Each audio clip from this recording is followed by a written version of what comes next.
Adrian, sorry for the confusion earlier. That's alright. It was right before your session. I'm like, I just came up with this idea. I'm like, oh shit, and then all this, just a can of worms.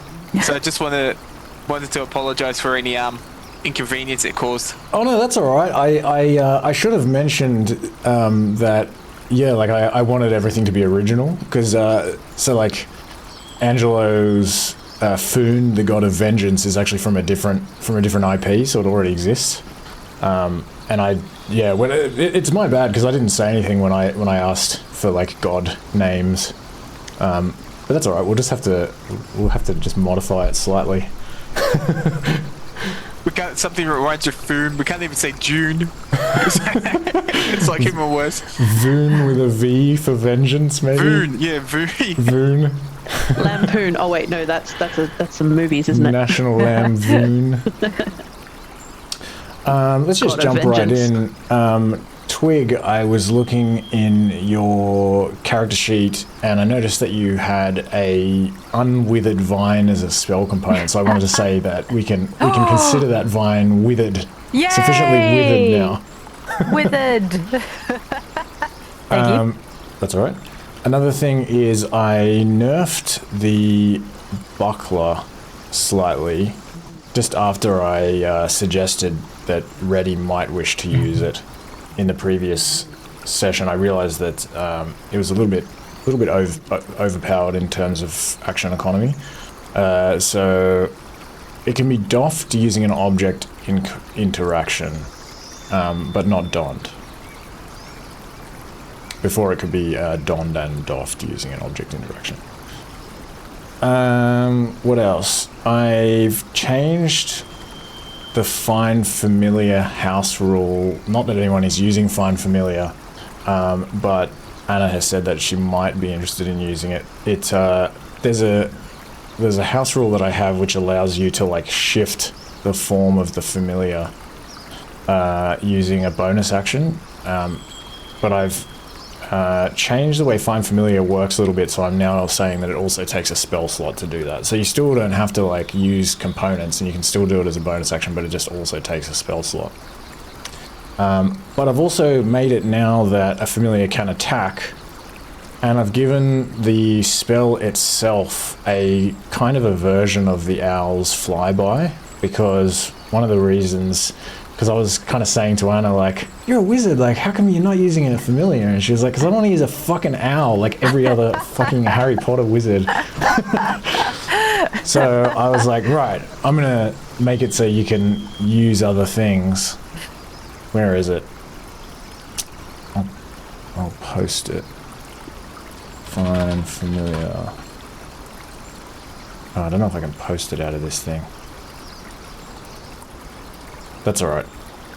Anyway, yeah, basically it just makes it more of a like a reasonable choice to take something other than an owl. But anyway, I'm not saying you Yeah, owls are very biased. Why?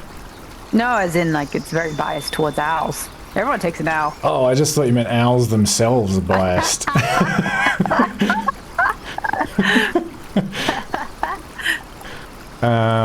Okay.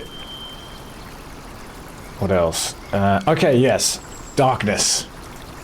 We must discuss darkness. Oh dear, here it comes. I think I made several mistakes in the previous session, but also, like, the rules are just fucking weird to me, and, like, I don't know if it is just because it is worded strangely and I am overthinking it. I've, like, found all kinds of, the internet is divided on this topic, as usual. In the, like, player's handbook, it says that darkness creates a heavily obscured area, and that's, like, defined as something that blocks vision entirely. So it's basically like, if you're in darkness, you have the blinded condition. And then, so, like, it could be that that is just, like, magical darkness, but there is also another passage that says that, just nearby, which says, like, darkness, like, occurs outdoors at night. So it's, like, definitely just all darkness just gives you the blindness, the blind blinded condition. And like I was kind of conceiving this, as Anna mentioned, as like it's like a substance that you can't see through. But now I have discovered that there is a page in the Dungeon Master's Guide which says bright light in an environment of total darkness can be visible for miles. So what the fuck? I have no idea. I am totally confused. And the last lesson was like, well, in terms of the darkness rule, it was just like a total fucking mess. And I think like the difficulty of just employing these like incredibly unintuitive mechanics has just led me to like, because it got like so inverted that at one point I gave advantage to Vindaros because he was in a lit area and he was attacking a creature in a dark area, which I think like rules as written, that is incorrect. It should have been a flat roll, but still, it's just, in my defense, it's so fucking confusing. So I'm gonna homebrew it going forward. There's a distinction between natural darkness and magical darkness, and natural darkness is now just intuitive. It works like real world darkness, and basically if it makes sense that you feel like you'd have advantage, then you do. So like attacking somebody from a dark area when they're in a light area, you have advantage.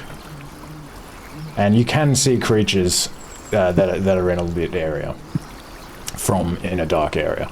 And then I'll say that magical darkness works like I thought the D&D darkness works, so it's more like a substance. Question, when it comes to that attacking, I like that, what you're doing with that. What about if you're hiding in the darkness, like in that previous case? Yeah.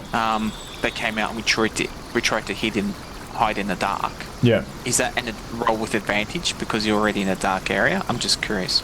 So actually, when you're in a dark area, you should be able to basically hide like out in the open. It's just that you can take the hide action without having to hide behind anything. So actually, technically, when Vindaros was like hiding behind that crate, even though like half of his body was like sticking out from behind it, it didn't matter, I guess. I didn't really think about this in the session, but yeah, technically he could have just stood there and taken the hide action. Yeah. He didn't know that. He thought it was just hiding really well. Nobody sees me. Nobody sees me. He was. His rules are valid. If he can't see anyone, then they can't see him. That's just fact. That's how I understand it. Darkness is the third type. In darkness, if In you darkness. will. Now we've made a pun out of two of your names, Angelo. I'm also going to introduce a new rule, or like a light rule, or maybe just I will do this occasionally, which is that like if you're in a dimly lit area, and you're being attacked by somebody that's in a lighter area, I might give you a bit of cover, like maybe half cover, or maybe like a quarter cover, just +1 to your AC or something like that. Just because in this game without dark vision, I feel like it might be nice if there's like a little bit more of a mechanical advantage to being in dim light, just like a small advantage. I don't know, I'll see how it goes. But yeah, darkness, now intuitive. Okay. Nice. Alright. So, what happened in the last session? We did so good. We rode our boat down the river, up the river. Up the river. We tried to hide. We did so well. We were perfect. It was everyone else who was the problem and not us. And it was definitely the crate's problem and not Vindaros' problem that someone heard something. And then we found people in cages and killed all the rat folk. And now we've got to find someone else. We don't know if we killed all the rat folk because Vindaros We killed all the ones got we a bit saw. spicy towards the end of that one. Got a bit prickly. We think there might be one more. I was unable to flee from this encounter. Yeah. Well, you chose not to flee. I mean, you could have just jumped on the boat and rode away. I mean, you technically only know these guys. Oh no, that's not true because you were on the slave ship for a long time. What do we mean to you, Retty?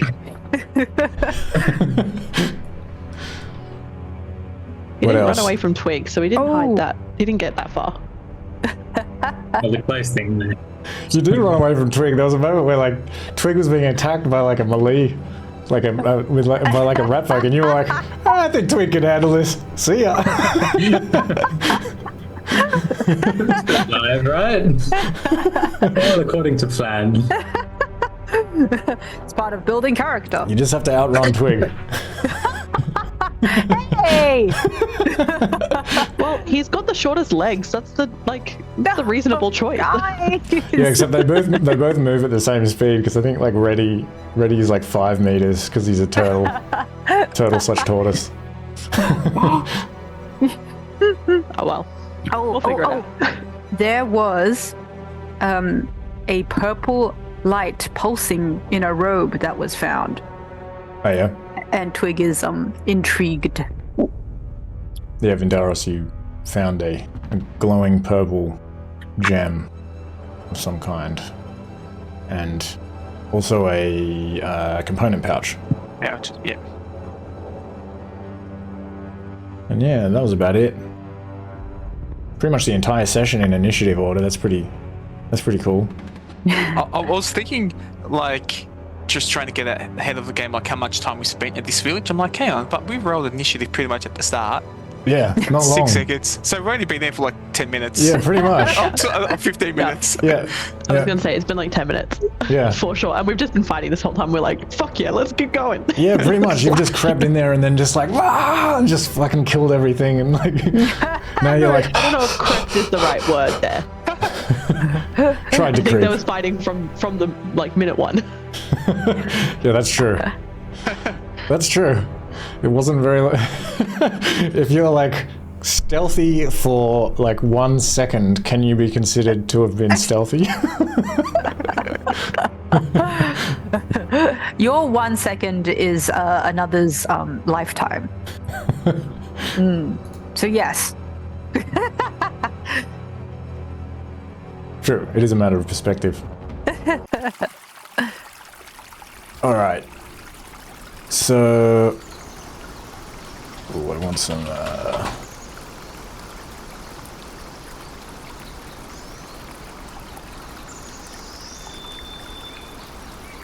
Some creepy music. So it's sometime in the evening. Yeah, only about like 10-15 minutes since you arrived. And it's getting a bit colder. But there's not really much wind. I think there was like a low wind before, but most of the wind is kind of blowing over the top of this whole area. You know, you're kind of in this depression beneath these cliffs. But you can see like above in the sky that there are some like clouds passing quite rapidly past the stars and past this like sort of indigo color half moon. Actually, Vindaros, when you picked up that gem, you would have. It may have occurred to you that the color of the gem is the same color, the same indigo color, or a very similar color as the sort of slight purple tinged glow around the moon. Only a lot stronger in the gem. And yeah, you've just fought your way through the inhabitants of this ratfolk bandit hideout, and just as Vindaros was like picking up this gem in this component pouch, someone threw a smoke bomb or some sort of vial that like shattered at his feet, and this smoke went everywhere. Then Vindaros was, as you mentioned, slashed across the chest by an unknown clawed entity inside this big wooden keep here. And Vindaros, you slammed the door shut as the smoke cleared. And Razi down here as well is like calling out for you to free him and the other hostages. And you found these 3 Ketri kits over in this other cage to the east. But you know there should be at least 5 Ketri young. So you haven't found the other 2 yet. And you might also have noticed, like Yao Mei, as you're kind of standing here, and also Twig as you've come over here, that firstly there was supposed to be about 20 refugees who were kidnapped by the rat folk. And also, as you look around at these refugees in this big wooden lattice cage, you don't see evidence of the Xanathran, the sloth folk, Umak,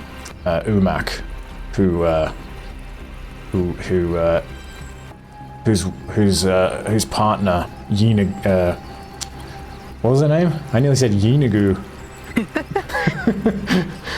Whose partner, the demon Yinagu. I think Migu. I think her name is Migu. She wanted you to rescue her husband Umak.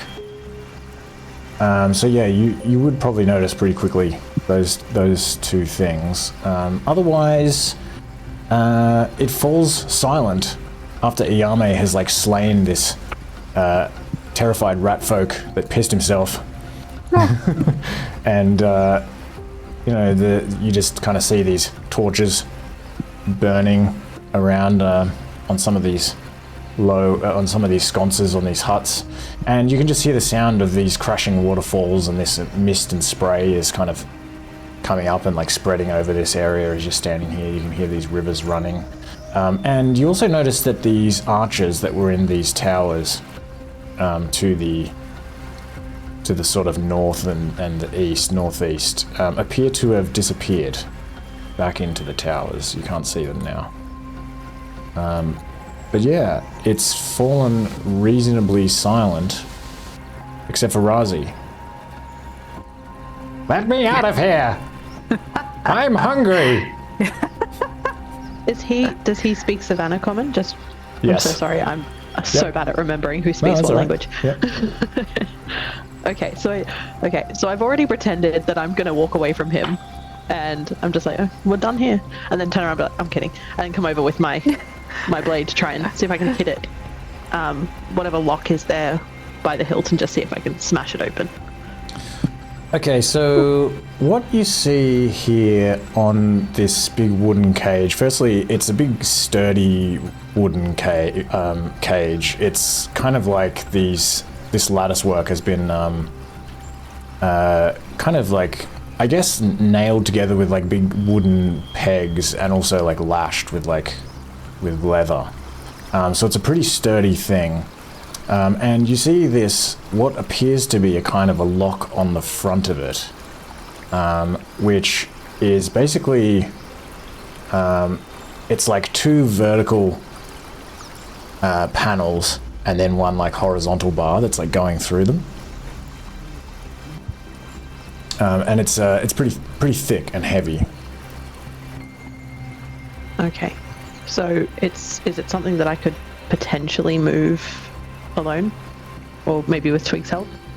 So how did you want to move it? Did you say with your dagger? I was going to try and knock it out with the sword. I thought it was some sort of like locking mechanism that I could hit at the top and see if I could knock down, but if it's kind of vertical instead, then I'll try and come at it, horizontal. I'll come at it from the side and see if I can push it out of place that way, either with my hands or with the hilt of the sword. If you want to sort of bash it with the hilt of the sword, trying to think, maybe I think this would be pretty strong. I think actually you can just kind of it doesn't push the horizontal bar through. It seems to be kind of locked in place. What about the cage itself? Did you say it's wooden? It's wooden, but it's pretty sturdy.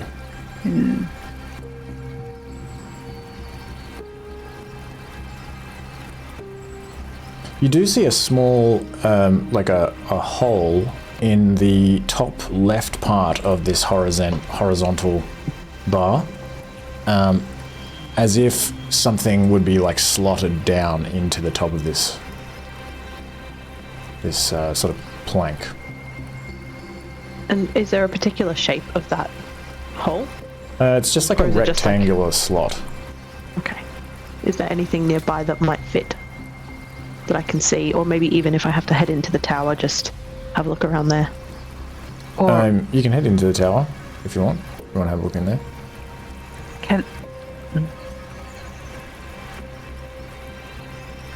So in here, I think there's, just like some bracken on the floor and a couple of crates, maybe a sword leaning against the wall, like just a bronze short sword. And then this ladder that's kind of leading up in the middle to this second level up above. There's not much else in here. You don't see anything that would kind of fit that slot in particular. Can I search the body of this rat folk Yeah, you can do that. that was like guarding them? Yeah. If you search this guy, I'll say that you find... Well, you're going to find what he's got on him, so like a bronze short sword and short bow. He's wearing leather armor, and he's got some flint arrows and another buckler. I don't think he would have anything else on him, really. Like, these guys are kind of like... You've sort of woken them up, they've come running out of their houses, thrown on their armor and picked up their swords, so I think, I don't think he has anything else on him. Okay. I guess I'll come back out to see Vindaros has also come over. We'll just kind of look at each other like, ooh. Vindaros notices the cage, and he might hand Yao Mei that bronze saw that he pinched from the camp. Did you want to use your saw to see if you can cut open this cage, this timber cage? So. Yes. Just kind of jump behind you and just like dig through the bag until I can grab out the sword safely so I don't hurt myself. Or cut the blankets. I will gently retrieve the saw. And I might ask Vindaros to help, because is it one of the two-hander ones? Or is it like an actual saw? Yeah, it's like a small kind of two-handed like bone saw, whatever that would be. I mean, I don't know, it's a small bronze saw. Because I was thinking like it might be one with a handle on each end and then the saw bit is at the bottom across, and you can kind of, two Like people a can sort of lumberjack saw? help. Yeah, almost like a lumberjack saw. Where two people can kind of take each end and work together to saw. Let me see. I don't know if that makes any sense. I would say like it would be I think it would be much smaller than that. I think because if it's used to, I mean, I don't really know when it comes to like a saw that's used to like kind of cut through bones, but I don't think it would be like. Okay. I'm imagining a comically large one then for the purpose. Yeah, I'm thinking like pretty small. Okay, then I might just try and have a go at it and see if I can get through it. Okay, yeah, you can begin kind of sawing at what part are you sawing at? I guess what I want to do is get the vertical bars, and then I can eliminate the entire locking mechanism entirely if I can just cut that whole section out. Or even just next to the bars if it's thinner there and Okay. easier to cut through, and I can kind of cut a hole next to the doorway. You figure as you begin cutting through one of the pieces of lattice that it'll take you maybe about 5 or 6 minutes to cut through each piece of lattice. Okay, well I might continue to do that, but just go, Vindaros, did you check out that building over there, and kind of point to through the smoke cloud that's starting to dissipate at the larger sort of keep-like building.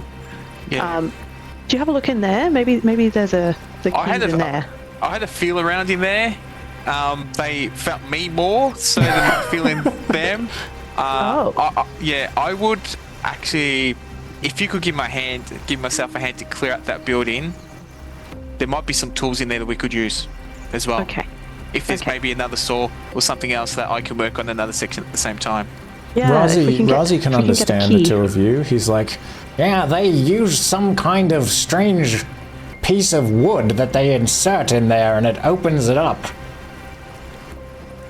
Okay, so we need to find some wood in this shape, and I kind of point at the hole just to double check that's the actual lock and I'm not being silly. Maybe I'll stop and just say, hang tight, we'll come back. Nice to see you again, Razi. I'll see you shortly. Likewise. Don't go too far. These rat folk, they're pretty nasty bastards. They've been taking us away one by one into that cave. What cave? Actually, Twig, give me an intelligence check if you want to see if you can understand Razi. Oh, yeah. Okay. You're the only one who has a chance. Yeah, you understand. Oh, okay. He's like, What cave? that cave over there, can't you see that cave? He like points up to the north to the waterfall. Ah,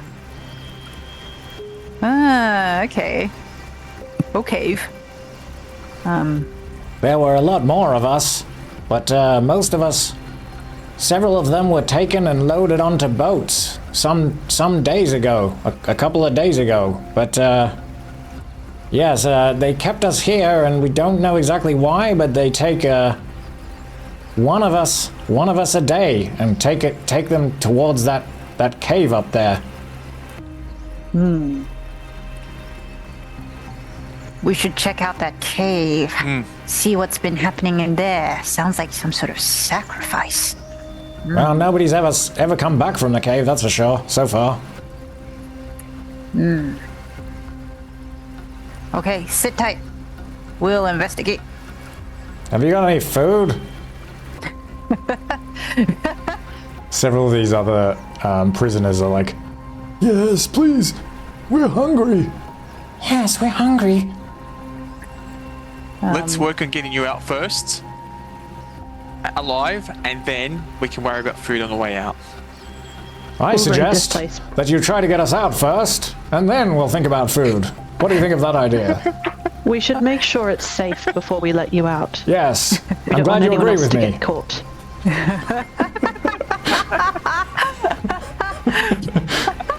That means staying in the cage for now.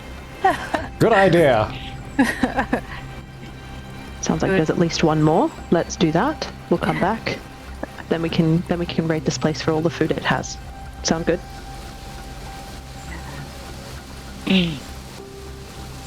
Yao Mei does not wait for a response. He's gone. So you can come back over to this keep. This is like a 3-story thick wooden building. You can get up on the roof, and you can see like the top of this ladder emerging up from above, which kind of goes all the way up to the top of the cliffs. Sorry, where's the ladder? So you won't be able to see the ladder, I don't think. Oh, I see. But I'm just describing, it's just because of the way I've done the lighting. But you can see like the top of this ladder that's all the way up at the top of the cliffs. And it looks like this ladder is extending from the top of this keep. Other than this door in the front, there's only a few of these like narrow, like arrow loops. I was trying to remember this last time as well. Anyway, just these kind of like narrow, like slit windows. There's a couple of them, but otherwise nothing else.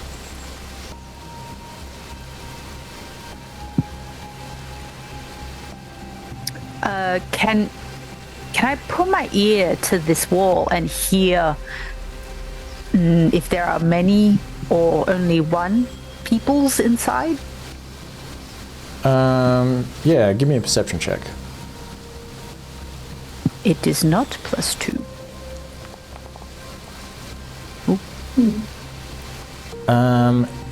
Listening through this wall on the ground floor, you don't hear anything. Okay. I think. I can see it's 2 stories. Yeah. 3 stories. 3 stories. Sorry. I'll say to the others, I don't think there's anyone on this ground floor. Maybe we can open up this door a crack. Vindaros will just mention to you, just be cautious. As soon as I entered the building, I was attacked by something with the something sharp. Oh yeah. And I would like to lay on hands on Vindaros for 8 points, please, before I enter. Sweet. Also, give me another intelligence check, Twig, to see if you can actually understand that.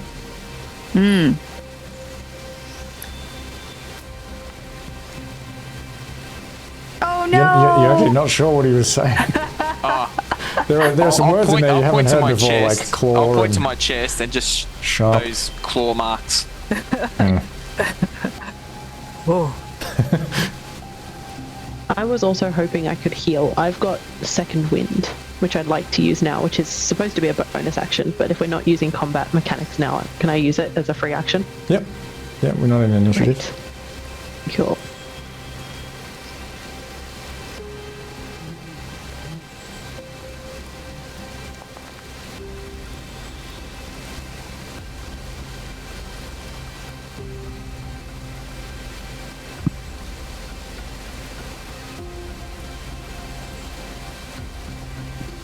Okay. Ready to I'm hit. happy. I'm happy to go first. Kind of put my hand up to the door. Is it a pull or a push? Is it just a swinging door? It's a push. Okay. I'm going to pull it first. And then push it. Just like gently. And to be like, okay, it has a hard stop to kick off. And then The push other it open. Alright, so you push this wooden door open, just...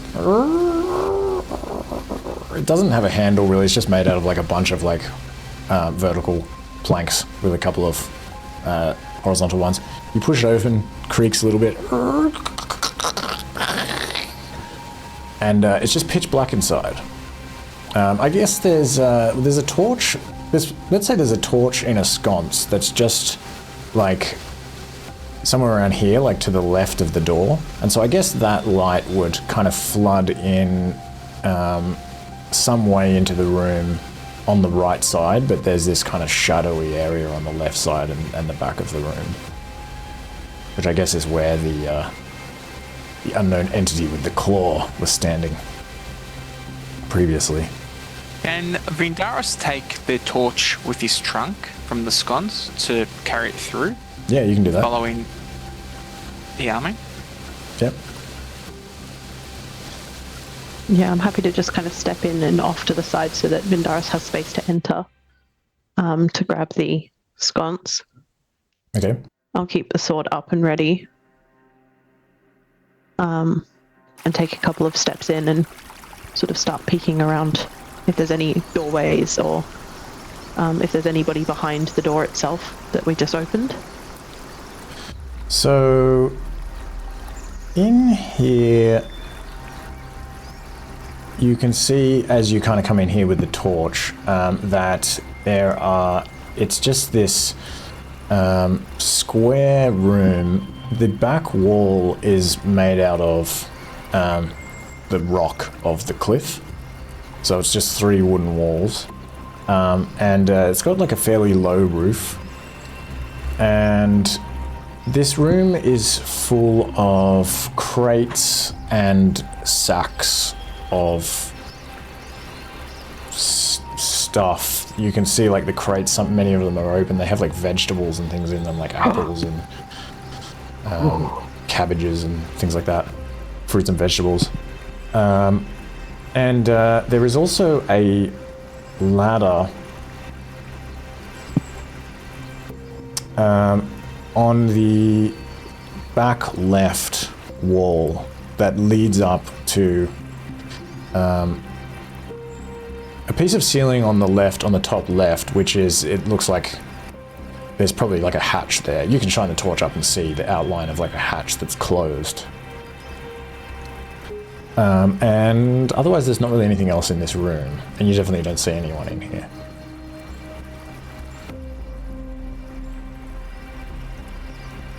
I guess up.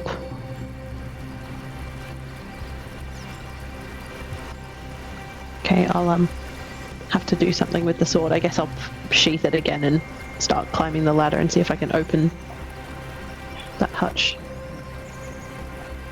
Yeah, you can climb up and push open this hatch.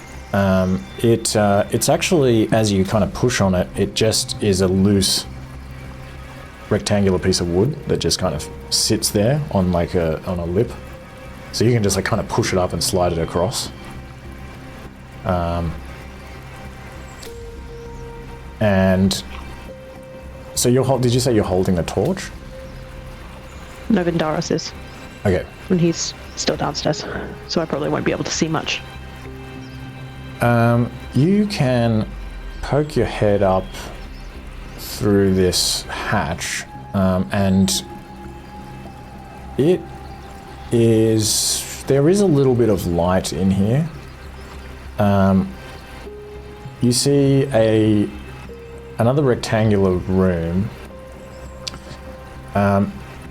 and where the stone, where the sort of rock wall is at the back, you see what looks like a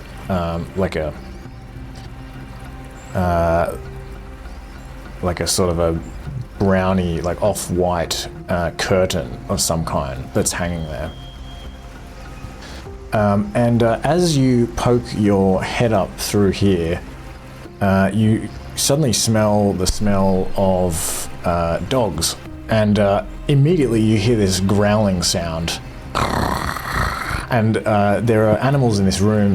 There's some light kind of filtering up from Vindaros' torch, but also kind of coming through this curtain. This curtain is like fairly transparent. Not transparent, but you know, you like, what's the word for like semi-transparent? Semi-transparent, that'll do. And like opaque, like it's kind of almost frosty. Yeah. You know, Translucent. Translucent. Thanks. And you can see, some animals in here. And they start growling and barking. Okay. Are they right there, or are they kind of approaching? They're little bit off? right there in the room, but they're not approaching. I'm trying to think. I'd say you can see these kind of silhouettes, and they're just dogs, and there's three of them, and they're just kind of standing there like growling and like barking, and one of them sort of backing away like. Okay, I'll come up. I'd like to be on solid ground, and I'll pull my sword as well. Again. But I want to move to attack. You come up through this hatch, you pull your sword. You can see in here that there is also like some like bones or something like that on the ground. Actually, you would be able to smell and tell immediately that there are bones on the ground that these dogs have been chewing. And there are also some something else on the ground, like probably some animal skins, some furs or something like that. And there's also what looks like a chair, some kind of like wicker chair in the corner. And as you come up here and you draw your sword, these dogs sort of like, they kind of back away. They're sort of growling and barking at you, but they're not. They don't seem brave enough to like attack you or anything like that. They seem afraid. Okay, then I might try and like lean down and see if I can see Vindaros, and just kind of gesture for him to come up to, but quietly. Once he knows Yao Mei's gone through, he'll follow with his torch. Okay. And then signal the others to follow as well. And if he's reached the top and can speak to Yao Mei, he'll like to say, do you have a carnivore ration that you can just throw in the corner, keep the dogs occupied for a bit? No. I think Twig has them. Yeah, that sounds about right. Yeah, I think we need Twig. Now that you brought the torch up here as well, you recognize that these are bloodhounds. Oh, where?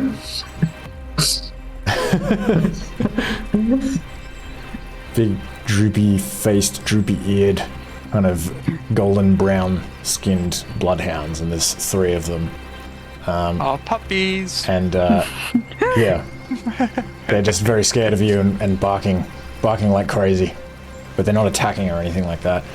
And you also see, now that you're all in here with the torch, that there is another ladder this time on the right side of this room that is leading up to another hatch above. And yeah, in the back wall there is this curtain hanging over what appears to be there's light coming from the other side of it. So somehow it seems like there's some kind of opening in the rock, and there's like maybe another chamber in there or something. Yeah, mate, this might lead to what Razi was saying. The cave behind the waterfall. There might be another passage through here. It does make sense. Think so. We should check if there's anyone in there before we go, but that's probably right. Twig. Twig. Some food for the dogs. A couple of. I mean, I think I would sort of intuitively know, probably because I would have been thinking it. But I can make an intelligence roll if. Okay. Should have been a dog. Yeah, sorry. Too busy enjoying being a dog. Yes, 15, DM? you pass. No, dog master. Dog, Okay. I will feed a dog a carnivore ration to the dog. Okay. So this is like like some kind of like jerky or something like that. You throw this on the ground.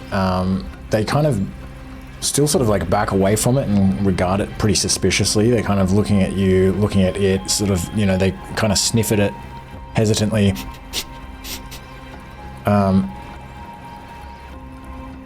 After a while, one of them begins to kind of like inch over to it and like grabs it and kind of pulls it back over towards the corner to where this wicker chair is, and begins kind of, and one of the other ones sort of comes up and begins like sort of, you know, kind of trying to get in on the action. They actually push this wicker chair over like as they're kind of scrambling to like eat this piece of meat. Oh, so hungry. But the third one is kind of looking back up at you and kind of still kind of. Is this the one that was straight away backing up? This is the smallest one. Yeah. I'll give another ration. Okay. You give another ration, this one will kind of like begin eating, and they all they kind of calm down a little bit at this point. We're making friends with the dogs. That is how D&D works. I feel powerful. I guess as soon as they start shutting down, I'll kind of start approaching the curtain with the sword out, see if I can kind of push it to the side and peer in. If I have to step in, because if it's a large room, I'll step in just to check like the corners of the room and everything. But is anyone there? I'll be close behind as well. Okay, so you can part this curtain with your sword, and you see inside a chamber that is actually even larger than this, the wooden chamber of the keep that you're in. And in here, this looks like living quarters of someone. There's like a wooden bed, a low bed with like straw on it and like a blanket. Some kind of like basic pillow. There's like a table. There's a couple more of these like wicker chairs, and this room is like a cave. So the walls are made out of rock and the ceiling's made out of rock. There's a small like hearth immediately to the right of the door. And there's like a small hole in the cave, like just above this hearth, where it looks like some of the smoke from this hearth would kind of go up through the rock and come back out into the keep. You also see in here there's like a bucket of water. There's like a small wooden like a basin, like a bath or something, and there's some crates and small shelves along some of the walls, and there's like some candles and also like various foodstuffs and just collections of various personal items. And at the back of the room, you see a very beautiful, probably stolen, large hemp tapestry. And this has some very detailed artwork in it that looks like it has this kind of sequential, you know, like these, like frames, like lots of different artworks in it. At a glance, you see that. And is this on show? Is this hung on the wall, or is it Yeah, just? this is hung on the back of the Okay, cave. oh, that's good to know.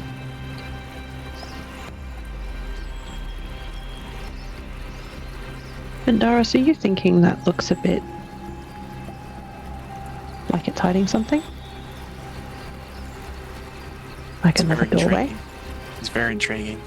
Does it go to the floor? Yes, it's a very large tapestry, and it's very beautiful. Like, you wouldn't have ever really seen something like this. And yeah, it's got this like a comic book strip on it, basically. It's you can have a Garfield. closer look at it if you want to know. Do Like, we what recognise it's actually any of the characters or landscapes it's depicting that we might have come across? yeah, so on this tapestry, this tapestry appears to be telling a story. It's been like embroidered on it. The first square has this image of these beings that appear to be sort of coming from the clouds and coming down to the earth. And you can see that they're very tall beings. In the next frame, there's like images of them sort of towering over the trees. And they're kind of, in the next couple of frames, they're sort of manipulating nature, bending nature to their will. So there's like pictures of them farming and like cutting down the trees and like building structures and like quarrying rocks and things like that. And there's an image of them building like these like huge buildings, and actually they look to you very much like the ruins that you've made your home. And then the tone changes, and the next image is these other creatures that appear to be sort of coming out of the earth, emerging from caves and just holes in the ground, and sort of swarming over the land. And then there are images of these like conflicts, these like battles between these tall beings and these creatures that come from the earth. These creatures, it's pretty detailed, and you think they look kind of familiar to you. They remind you of that big monstrous troll that you saw when you first arrived on Ascendus. Then there are images of these tall beings. They appear to be using magic and casting magic on animals, and these animals appear to like transform and sort of rise up on like two legs and take like weapons, and the tall beings like send these animal folk to war against these trolls. But ultimately, from what you can tell from this tapestry, it seems that the tall beings suffer a great defeat. And in the final squares, the tall beings leave Ascendus and they return back to the heavens. And they leave these animal people on the continent, on land. And these animal people go and they appear to find various items that have been left behind by the tall beings. You see like a picture of a wheel, and like pictures of agriculture, and these things that look like they're basically kilns. You wouldn't really know what a kiln is, but that's what they are. And you also see coins, and you see keys and locks. Like a lot of these kind of symbolically kind of designed things are discovered by these animal folk. And that's where it ends.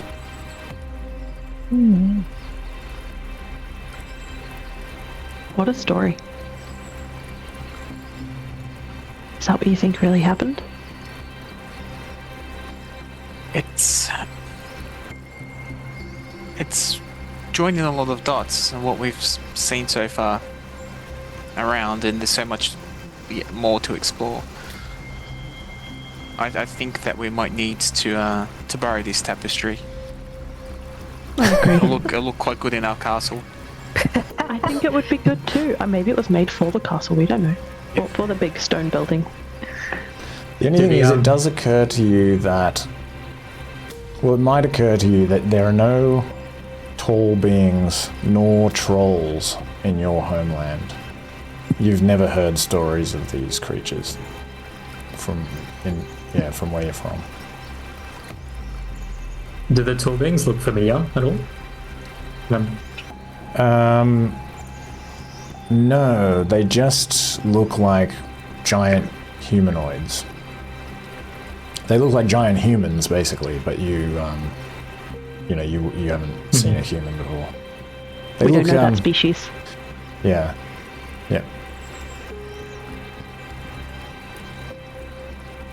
Yeah, I want to head to it and see if I can sort of take maybe the hilt of my sword again and just kind of poke across the tapestry.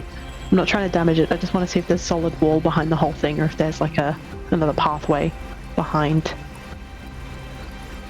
Lower to the ground, you encounter an area where your sword is able to push in further, and it doesn't hit wall.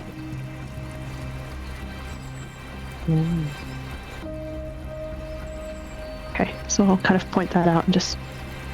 Can Vindaros have a look to see if there's anything unusual, if there's any like traps around it? If we lift it, something might project at us or release. Yeah, give me a perception check. Okay.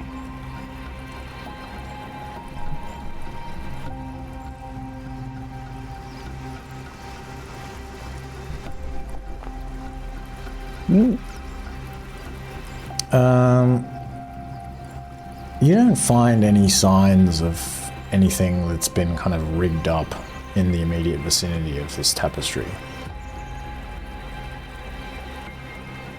If that's the case, then Vindaros would like to lift up from the bottom of the tapestry where Yao Mei pointed.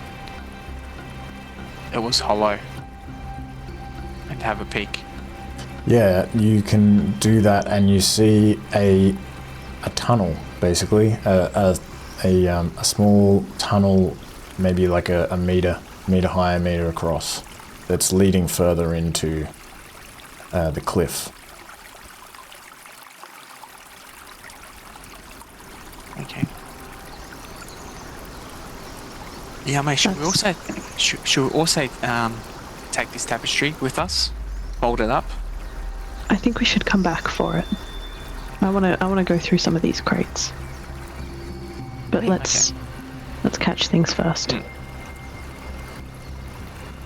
Should we check the top floor of this? I saw there were some more stairs. What? In this place, I thought, stairs, like there's things you walk up on. I think we're ready to go upstairs. We can come back to this hole. Yeah, that's a good idea. Yeah, that's a good idea. We should do that. Okay, you can return back to this room with these dogs. They've kind of finished, these bloodhounds. They've finished eating the food that you gave them, and they're kind of, one of them's sort of sitting there like panting, and one of them's kind of walking around uncomfortably. They kind of eye you, but they don't do anything else. And you can walk over to this ladder, and who goes up the ladder first? I'm happy to. Again, Okay. I am now looking much better than I was before. So I'm happy to just head straight on up, put the sword away again, go up to the hatch, just push it. Does it still move as easily as the last one, or is there a bit more resistance on it? If I kind of gently push against it. I wanted to ask, what do you do with your shield while you're climbing up? Oh, that's a good question. I assume I would have left it downstairs. Okay. If there's not any way for me to like sort of put it on my back, then I would have dropped it. Yeah, no, I think you can probably strap it to your back. Okay. Then I I'd would say have done that. you'd have like some means of strapping it to your backpack or something like that. Yeah, cool. Then I Okay. would have done that before climbing the ladder, so it's not straight away available to me, but it's still there. Okay. Yes, you can climb up this ladder and push on this rectangular piece of wood, and it just pushes up in the same way as the previous one. Okay, then I guess I'll try and push that out of the way. Try and be quiet with it as well. I am aiming for stealth, potentially. Give me a stealth check. Sure.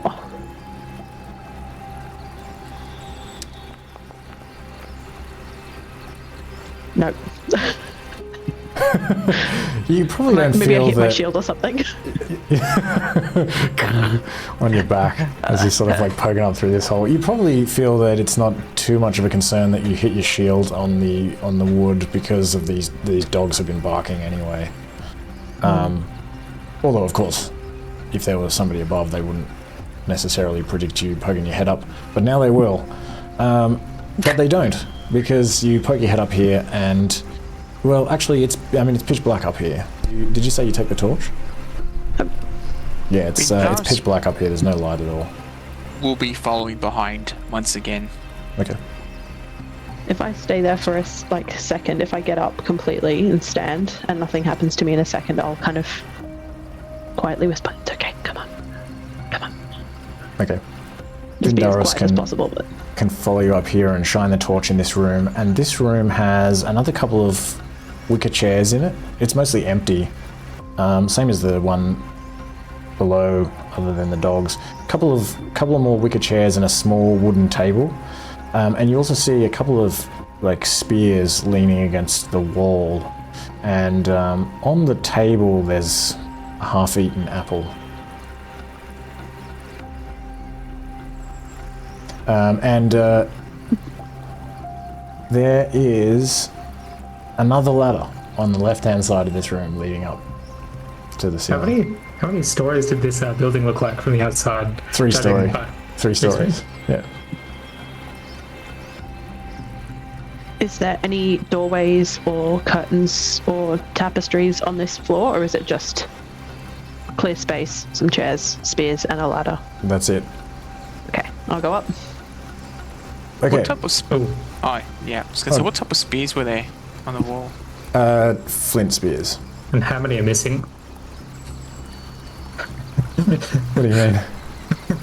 Are there any spears missing? Like if it's a rack, like a pool cue rack. Oh no, they're just like leaning up okay. against it, probably in the corner actually. yes, that makes more sense. Yeah. Okay, so Yao Mei, you can go up this other ladder and push open this hatch again, and this time you see the stars above you, and you can poke your head up and you see that surrounding this floor are these this kind of like wooden like log railing.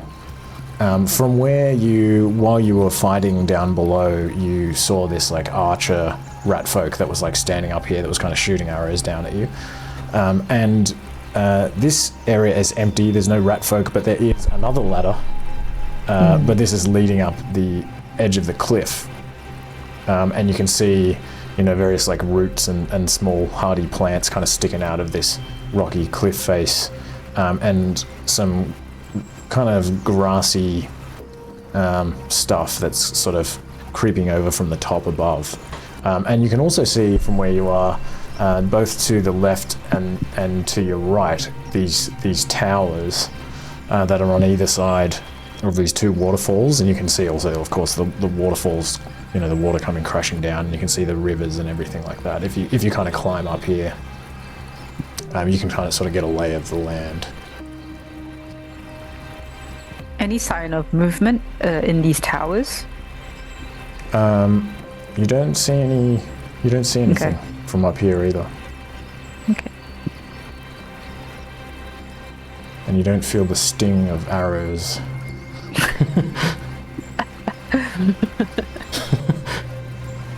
I might climb back down then and go join everyone else on the floor below, and just kind of relay that. and go, there's another fucking ladder. I'm still talking quietly in case someone can hear me. I don't know how loud my voice is, especially after the shields incident. So I'll just kind of speak softly and go, there's another ladder. It goes into the cliff. Do we want to follow that little hole downstairs, or do we want to follow the ladder?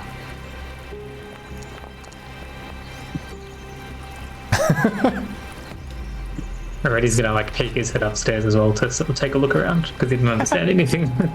I'll kind of gesture that like there's nothing up there, but kind of again mime like there's a ladder going up again. Yeah, So ready. does it- You don't see anything different. Just to confirm this, so this ladder goes like to the top of the cliff face. So Yeah, so the ladder from the roof of this keep goes, it's about another 5.5 meters to the top of the cliff. So is you that think at the this, same? sorry? Oh, I was just gonna ask, is that at the same level as the towers are at? So like, would I suspect that? Yeah. The towers are built up above on the actual cliffs overlooking the this sort of valley, this kind of canyon or whatever it is. Yeah. So they're up above you. Yeah.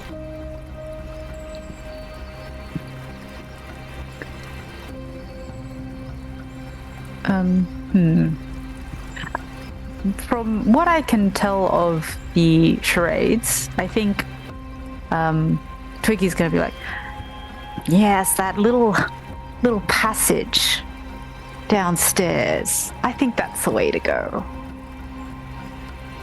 Okay, I think that's a vote for downstairs, but Vindaros did it look like it was Vindaros sized if he kind of squeezed his way through, or is it kind of way too small? Vindaros It's like what, could half fit his in height? there. Okay. Can Vindaros also take the spears as well in that room? He wants to. His idea is to hand them out to the to Razi and the other people downstairs.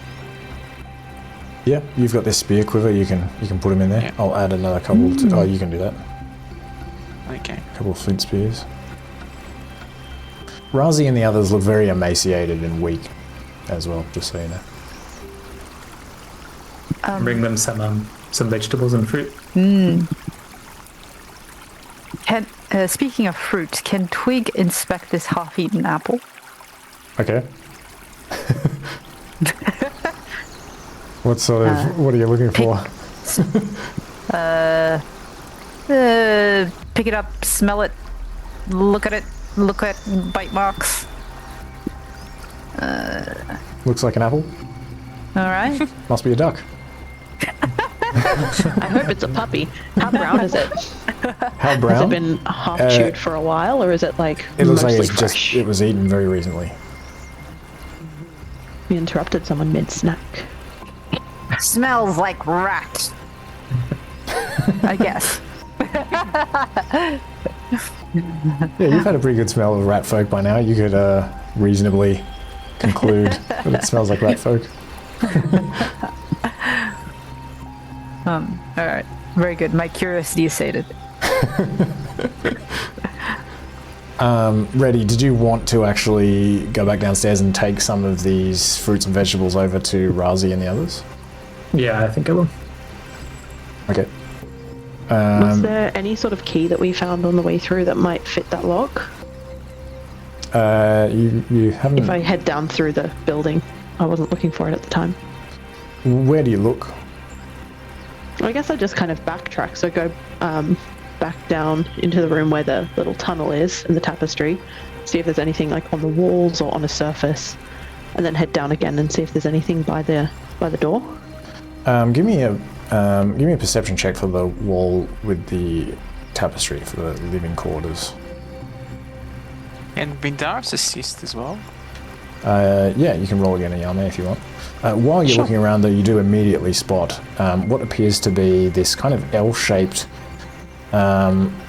piece of wood that it looks like a giant toothbrush. Not that you would know what a toothbrush is, but it's kind of like an L and on the small part of the L, there are like 3 different sized little like pegs sticking up from it. This looks like a very strange thing, but you definitely think that it's about the right size of something that would fit into that slot in the plank on the front of the cage. And so with the 16, with your perception check, where are you looking in this room? Are you just kind of like going through the entire room and like going through the boxes and crates and everything, or are you just giving it a cursory look, or? More of a cursory look, just trying to see if there's anything out in the open that would fit, that might be the key. So this L-shaped piece of wood, I might pick it up, but keep looking, like check if whatever shelves are open to me, maybe check behind something that's sitting on the shelf just to see if it's like double stacked. And then otherwise it's just like if there's anything hanging on the walls. So you find in that case, if you're kind of going through everything, there's some crates here and they have some kind of clay vials in them, like little little earthenware vials. You also find on one of these shelves another clay vial, which looks a little bit different. It has these kind of etchings, like sigils etched into it.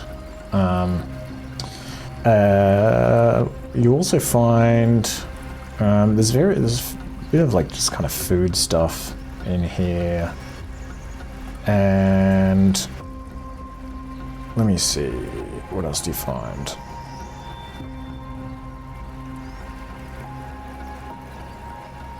You would also find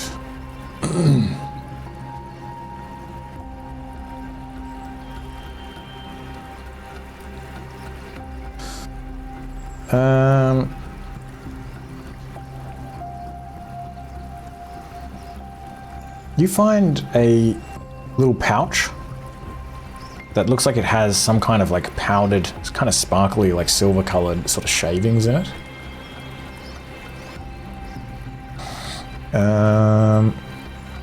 And you also find a couple of water skins, empty water skins. And you find also a mess kit. You also find a small bag that has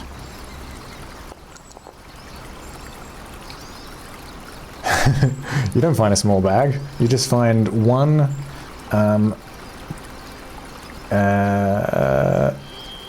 opaque mottled deep blue gemstone of some kind sitting on the shelf.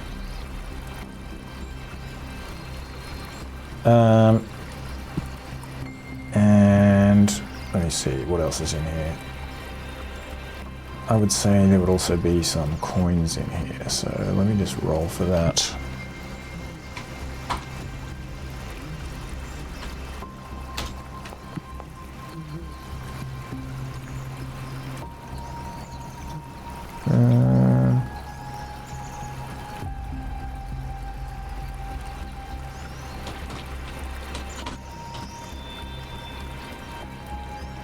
Bear with me.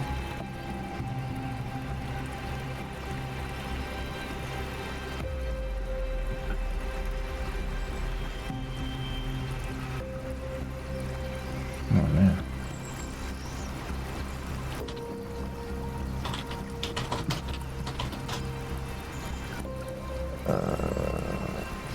You also find a small pouch that has some coins in it, worth in total. They look like, yeah, these gold, like Suscan coins, and the total of the amount, there's like some silver in here and some copper and whatnot, but the total is nine gold pieces and 8 copper pieces. And that's probably everything you find in here. Are there any rations, specifically packed rations, or is it just some random like stuff, assortment of veggies and stuff? Yeah, just food, not anything that would like last. Okay.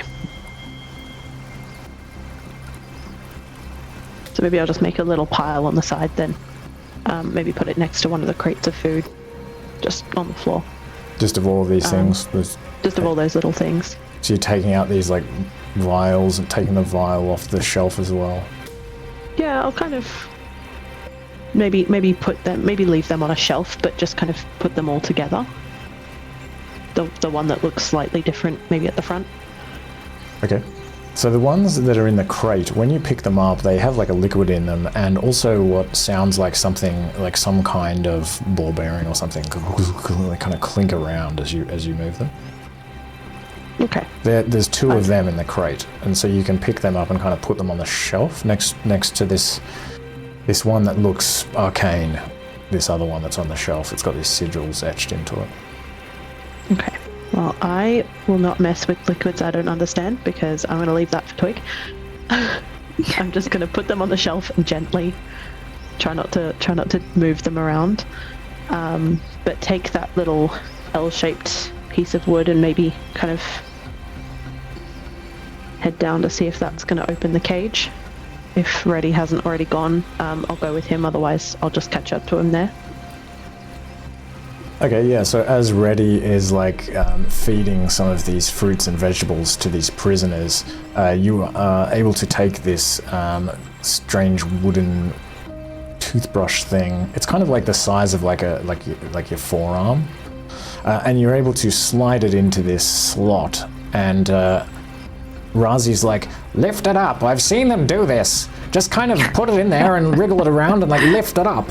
And you're able to sort of lift it up, and it then allows you to slide this horizontal plank out from these two vertical planks, and you can now freely open the cage. Hey! Huzzah!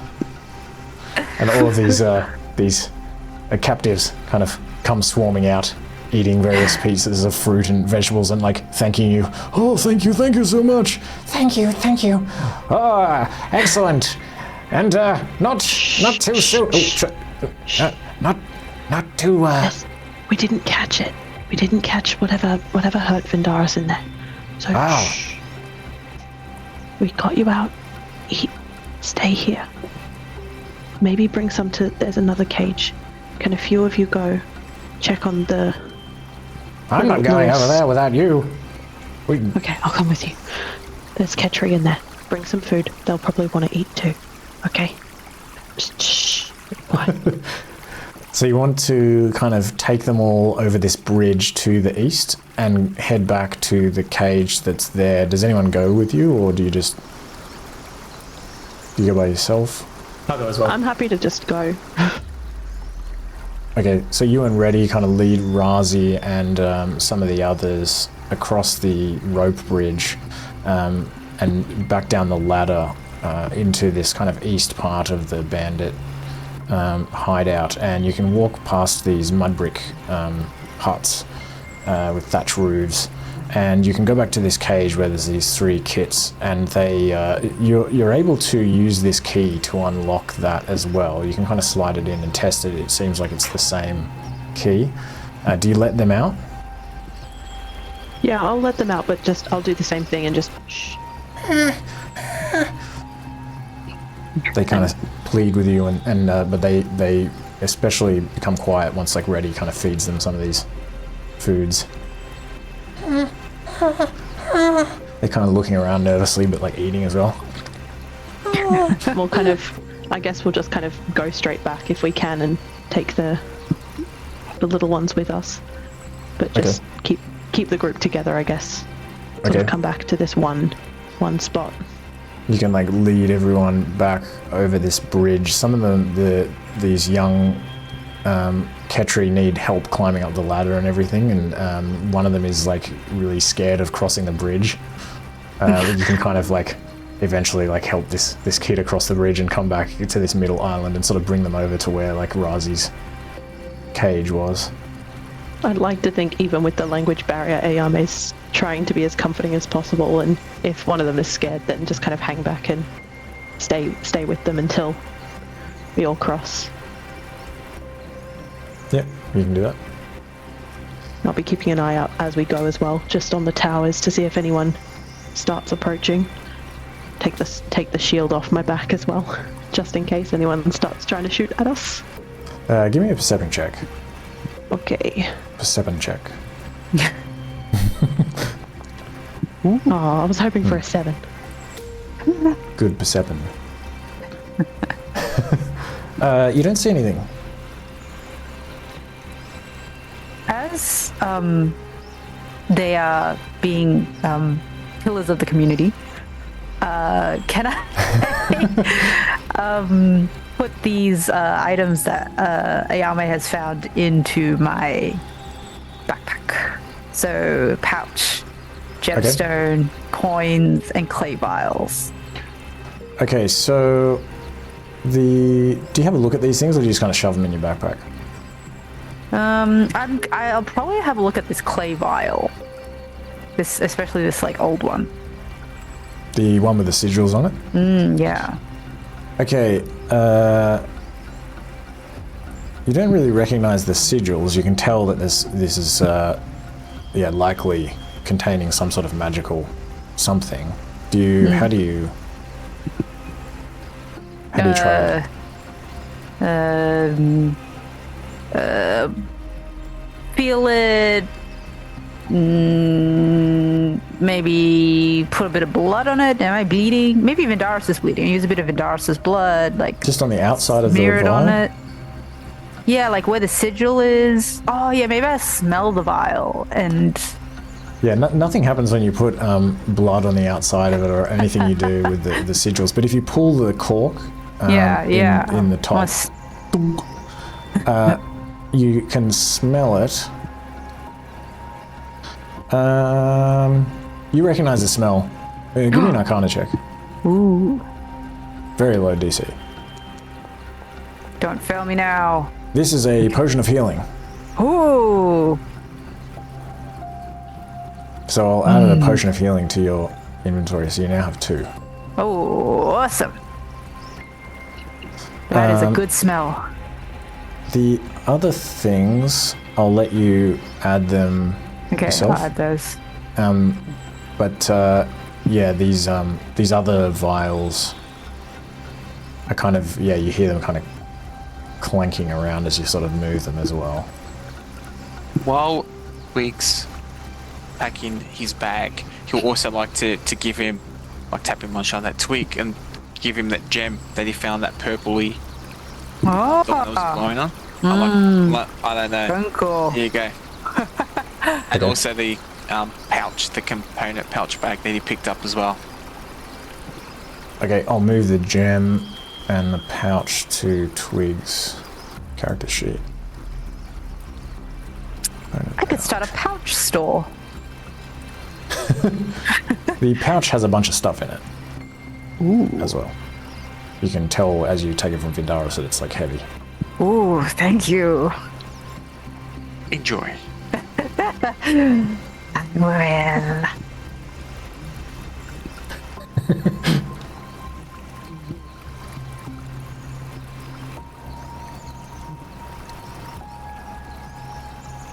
All right, I think with everyone fed, we'll probably want everyone to stay together, but I don't think we want them to come with us if they're so weak and emaciated. I'm kind of talking to Reddy here because I'm assuming he's the only one, so I'd say these guys stay here. Stay. We go. I'll sort of, if I can see the spears that are, or if Vindaros is around, I'll sort of make a move to go and get them and like point over at the people and just say to leave them. Well, I think Is Vindaros took the spears. Yeah, but he didn't come with us. He's still inside, I think. Oh, okay. So Is he still inside?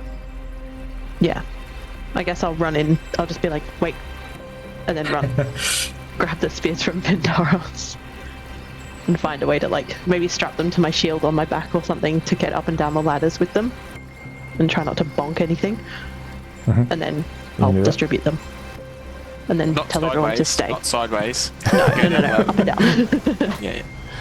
Maybe I try it. Razi takes Sleep. one, and maybe the zebra folk takes one. But then passes it to like the lizard folk, and they're all holding them like awkwardly. You know, I say actually maybe the lizard folk takes it and kind of looks like she has used a spear before. Maybe she's a hunter. Okay. So what I might do then, for anyone who can understand me, is just kind of gesture for them all to take a circle, and everyone has a spear out. So if they see anything, they're kind of protected, and kind of direct them There's only that way two and keep the. spears. Oh, there was only two? Yeah. I thought there was a handful more. That's okay.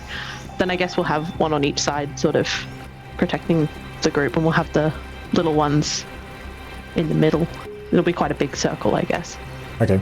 As you're doing that, you hear this loud, unearthly, yet ironically earth-shaking roar. Kind of shake through the entire place. It seems to emerge from the cave behind the waterfall.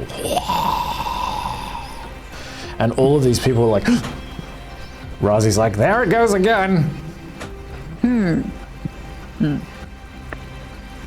Okay, we better go. They just took that Xanathran folk in there. He's probably being eaten. Shit. Let's go. I'm running. Now you tell us, Razi. I told you, they're taking us in there. Way to One bury a the day. leader. Well, I don't know. We haven't seen anything. We've just been in this damn Where are you going? Okay. Stay there. I'm not going anywhere without you. Don't worry. So you run. Where do you run? I guess I'm running back to everybody else.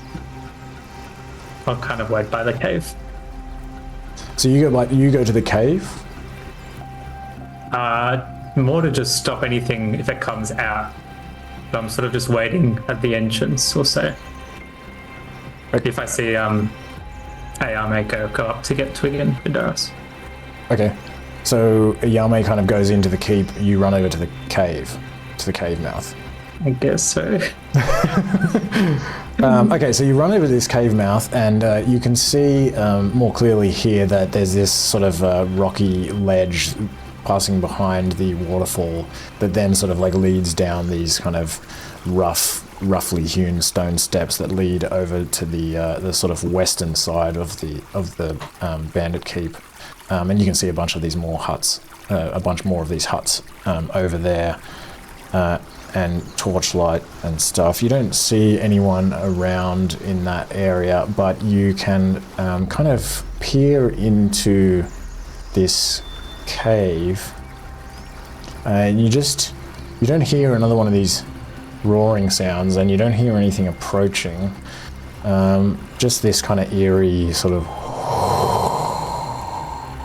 as if the cave is kind of breathing, and it's how dark would it be in there? I'm trying to think. It's like pretty dark, but there's like, I mean, it's nighttime out here as well. But you're in the torchlight. It's pretty dark. You can't really see much in here, but nothing comes out. I just sort of wait by the entrance.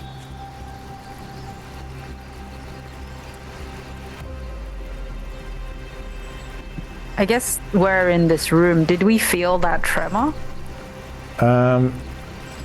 You heard the sound of this roar come from that hole behind the tapestry. Okay. Vindaros! Something seems like trouble. Are we sort of looking into the passage, I guess? Like, should we go in? Like, what do we do? At this stage, can Vindaros also be taking down the tapestry Yeah, you can do that. and folding it nice and with care to put in his backpack, if that's okay? Yep. I guess it's been like tied to some kind of sharp rocks or something that have been like smashed into the wall, and so you can pretty easily just kind of untie the corners and put it in your bag. I'll let you add that. Okay. And yeah, like as you're doing that, you just hear this like roar, like echo out of the hole, like Yeah. yeah, like yeah, kind of blows on Oh you. no! It's a trap! I'd like to imagine he has it nicely folded and he's holding it, and then all of a sudden this noise comes and he drops it and he's like, oh, to fold it again. So yeah, where are they? What's happening? And I guess a couple seconds later, Yao Mei appears. Ah! Red tea, that way. Okay. We go. Did Roddy run to the boat? You can understand it, Joel. They're just swimming away. Water. Well, All right, let's go get him. Let's go get him. Do we go in there and there? Do we just go together? You can understand, Twig. We should. I think we should go together. I am Together. nothing without you. Oh, let's go.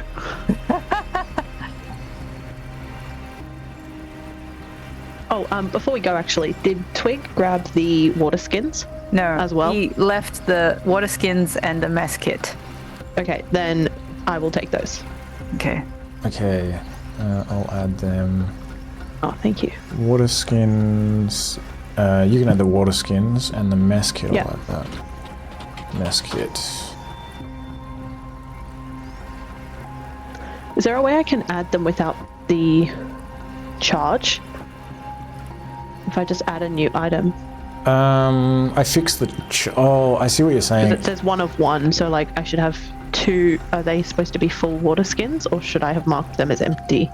This character sheet appears to, as far as I can tell, change the charge for the entire set. So like if you, because it seemed to be this way for the healer's kit as well. Let me just try before you do anything. If we go use, now it's 0. If I now knock it down to 1, it's still 0. You know what I mean? So it's like it doesn't keep track of individual. Yeah. So I don't know how to do That's why that. I was thinking, what if I add another stack of them? I think that's what Vindaros. I think that's what Angelo has done, if I remember correctly. Or somebody's done that, See like if I added can like do a that. second set. Yeah. Oh no, sorry. see if I can do that. Vindaros just has some wine. Has a wine skin. Oh, you know what? Now that I think about it, I actually think we've drunk the water anyway, so they should be empty regardless. Okay. Maybe what we should do is just. Oh no, because it's kind of important to know how many water skins there are. Yeah, I mean maybe the only thing to do is kind of add empty ones, and then you just like increase. That's annoying though. I don't know. I'll have a think about this. But yeah, maybe if you want to do that for now. Yeah, I've added them and I've set them all to empty because I think I would have drunk them by now anyway. Okay.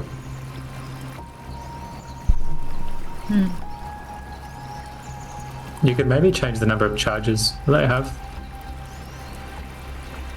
Yeah, doing that just changes the entire stack, which is what I've done because I think, like I said, I think any water skins I had would be empty anyway. They just can't be individually changed. That's okay.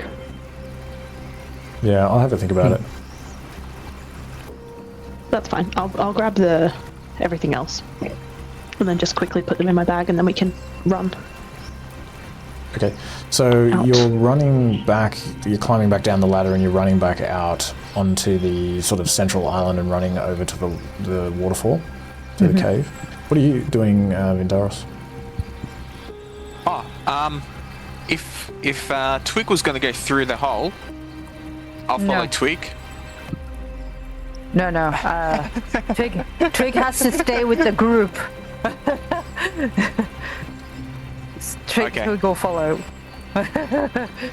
If they're heading there, I'll follow as well. Okay. Alright, so you're all standing just behind this waterfall, looking into this dark cave, and you can hear this kind of this wind coming from the cave. There's also like a small stream kind of trickling through the middle of this cave and emerging at the cave mouth, and sort of joining up with this waterfall and kind of tipping over the cliff and going into the river. And you can just kind of hear these watery sounds echoing within the cave, and it also... I'm trying to think what it smells... Yeah, it probably smells pretty foul in here.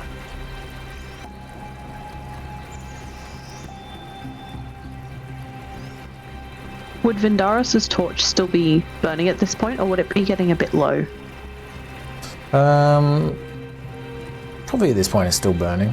It burns for like an hour, I think. Okay. So with But the yeah, light, we can I'd say maybe it's see a getting bit low. more. Yeah, if you want to kind of approach the cave mouth and begin to enter, and is that what you do, Vindaros? Yes. If there's any other torches along the way, I don't think there was. I'll swap them out. Since there was some around the You camp, can easily grab the one village. from another one of the huts. There were kind of a few Yeah. of these sconces. Yeah, I'll switch that out. Okay. I don't know how realistic it would be to just kind of leave torches burning, but maybe they were kind of... I don't know. They had lit a few at the time when you arrived. But yeah, so you're able to grab another one of these ones. Well, it would also by now have been kind of burning pretty low. Oh no, because the combat was only like a brief combat. Okay, sweet. So you grab another one of these. No, but it would have burnt at the same speed as the one that you took from the side of the... Okay, so they're all burning very low now. So even if you grab another one, it's just the same size as the one that you have. I know what you're talking about. Are there any unlit ones around? Yeah, did we see a crate of any extra torches? On the ground floor of the tower, possibly. Yeah, if you go in there and look through some of the stuff that was in there, I'd say there was probably a crate containing 23 torches. Maybe we grab 4 or 5 unlit ones then and just sort of store them away for now, and we just keep one at a time. Who wants to And then we can take swap them? it out as it gets low. I'm happy to do it. Oh, I was will going to say, carry a torch. I'll Okay. take a couple as well. Alright. I'll see if I can one take with- 5 or something. Okay, so... Yao Mei, you take... Where'd they go? There we go. 1, 2, 3, 4, 5. And Vindaros, how many did you want? I just plus 5 Okay, sweet. on the torches there, and I'll light one. So Okay. that's separate to that 5. And did you want some twig? Nah, it's okay. Okay, and ready? He's going to take one and carry it and light it. Okay, cool. Maybe we'll bring him one of ours if he's still at the mouth of the waterfall cave. We can offer him Well, one. I when mean, we I get assume there. that you all met up at the cave, and so Oh, now okay, we you've... kind of came back. Yeah. Yeah, But yeah, okay. ready, if you're going to just grab one and use it immediately, I won't add one to your inventory. Alright, so you can kind of return to this cave mouth and peer into this cave. And you see this large cavern with this, this kind of small stream trickling through it. Over to the right, just in a couple of meters from the entrance, is this big pile of rocks and rubble and stuff. And there is a second stream that's kind of coming from the right. So there's like a stream coming from directly ahead, and then there's another stream coming from the right that's kind of running along the wall, and it also kind of goes out through the mouth and into the river. And in this room, which this chamber, which kind of extends to the north, like into further into the cliff, you can see some strange things in here that look to be like pieces of humanoids, like pieces of humanoid statues. Like you see what looks like 2 legs and a kind of, the legs just sort of stop somewhere mid-torso, and there's like a piece of like spine sticking up, and it's just, but it's like made out of stone, and you see another, like, you see like a stone arm lying on the ground, and you see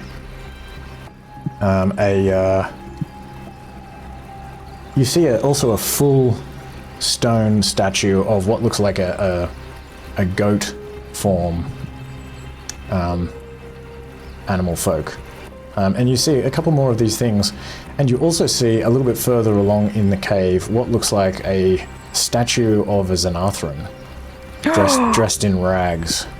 Vindaros was going to ask, what's the expression on these stone statues? The ones that like the 2 that still full. have like heads are like, yeah. Oh no.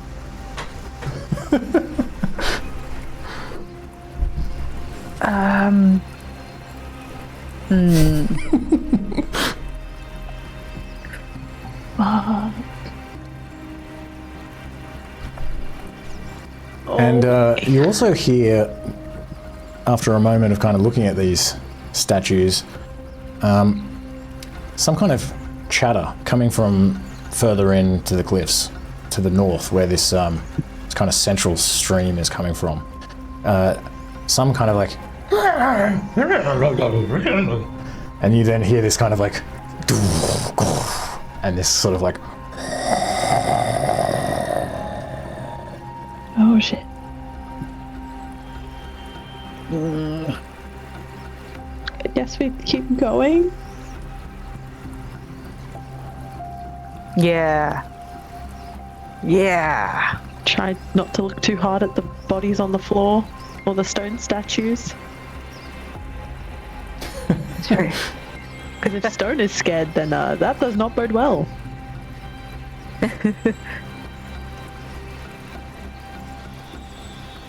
all right, so you're going to kind of walk through these decapitated semi what's a term for, like, just when pieces of your body have been, what are you if you're just dismembered, that's what I want. Yeah, just these dismembered statues and things. You kind of like begin walking between them, and you can see some light flickering to the north as you begin to walk up here, and you can hear like your footsteps kind of echoing off the walls, and sounds of like the bags that you're carrying kind of echoing through this chamber as you're sort of walking through here. And you can hear this sort of chatter and this like movement to the north. Yeah, give me a stealth check if you want to be stealthy. Yeah. I was going to say, we do have torches on though as well. Not to put a. Yeah, you're all holding torches. Yeah, that's true. As we're walking through this cave. Maybe I can try and sneak ahead and scout. I don't have a light, so I probably can't see very well. But if we're heading towards the light, then I'll try and sneak a little ahead of people. Okay. So does everyone stop and wait for you, or is it just you're kind of running ahead? I guess that depends.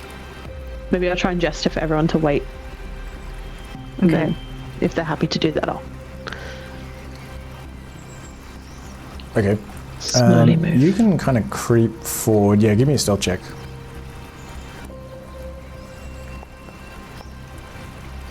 Okay, you can sort of creep forward and follow this little stream in the middle, and you come around a slight bend, and you begin to see that there is this other large chamber, larger even than the one that you're in, just slightly bending around to the right. And you can see that this chamber is very well lit, and as you kind of peer in here, you can see along the far wall, the wall from the left that kind of goes around in front of you, directly ahead. It's like this big kind of circular rock chamber. You can see what looks like a big cauldron like a big like copper like pot with like some wood in it and coals and things that's kind of burning. And you can see also like further ahead along the wall at least another one of these. And these are obviously providing the light in here. And as you kind of creep up and peer into this room while everyone else hangs back, you see a enormous, well, it's probably about lion sized, like a big lion or a horse or something like that. And it looks like a big reptile, like some kind of cross between like a snake and a lizard, but it has like 8 legs. Whoa. It's got this blue-green skin, and it's very muscular and has this like spiked exoskeleton. As you peer in here, you see this rat folk that is kind of dressed in this simple in these simple brown robes, holding a staff. The rat folk is kind of talking to this strange creature and encouraging it. And you watch as this creature sort of stands over one of these stone statues. You can still see several other of these dismembered statues in here. But it is standing over like a full statue. And it appears to be kind of regurgitating. It's like... And it's kind of dripping this sort of like spit and like vomity stuff onto this statue. And as you watch, the statue is kind of like, which is, you know, also in one of these sort of positions of being like terrified, it's like begins to sort of crack and like move. Oh. This is like a Vulpin, like a foxfolk. Not one of the ones that you met before or anything. At least not from what you can tell from here. As this foxfolk begins to kind of come out of this petrified state, he kind of catches himself in like a terrified scream that he was presumably halfway through before he was like turned to stone. He's like, and he looks up and he's kind of like trying to like scrape this kind of goop from his eyes as this thing sort of like licks him. And as it licks him, you can see it kind of licks away this sort of petrification of his body, and he's kind of like returned to like a, organic form. And just as he's like, and this kind of rat folk in the robe is like standing behind him, kind of going like, and kind of like moving him forward with this staff. This strange sort of reptilian creature with 8 legs kind of like rears back all of a sudden, and then just like, and just like bites him down. Like his mouth kind of teeth just go like straight through his stomach, and he just begins like eating this Vulpin, and just like crunches him, picks him up, and just kind of munches it and swallows it. And he watches this rat folk with the staff, then kind of like walks over and like pats this thing on the nose, like. You also note that this 8-legged reptile is tied to a leash, a big thick rope that is connected to this big sharp stone that's jutting out of the ground. And you can see there are 4 of these cauldrons lighting this room, and what appears to be potentially another way forward further to the right. Maybe some other chamber or a passage or something like that. And you can also see in this, just behind this creature further to the northeast, some more crates and things. You see some kind of glinting things in the light. It looks like there's a bunch of stuff like stashed in here. Okay, so I will try not to draw attention to myself and slowly creep back towards everyone else. But when they see me, I look about 11 times more horrified than I did when I walked up the first time. Like, if it is possible for me to look grey, I look grey. Even with the low light. Oh, what did you see? You look a bit woozy there, AMA. Yep. I've seen some bad stuff. Some shit before, but that was something. Should we continue? Big snake lizard unturned stone to fox and then ate him. Whoa! Incredible. It was real scary. Wow. We better go see. Oh, you gotta tell me more about it.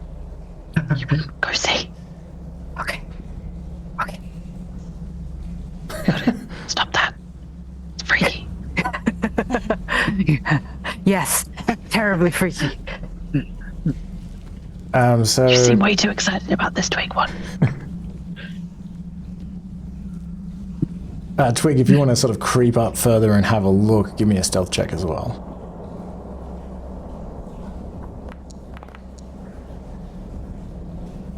Nice, yeah, you can do that, and you can look into this chamber. You see much the same, except that this creature now just kind of like lets out this loud burp that like echoes throughout this chamber, and sort of turns around a little bit, kind of walks in circles a couple of times, and then sort of like lies down, like, and it begins like sort of like licking itself, like.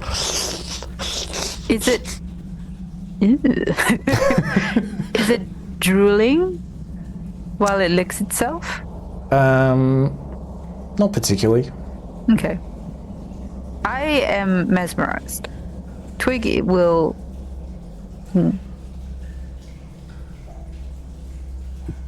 Try motion it. Come on. To the others.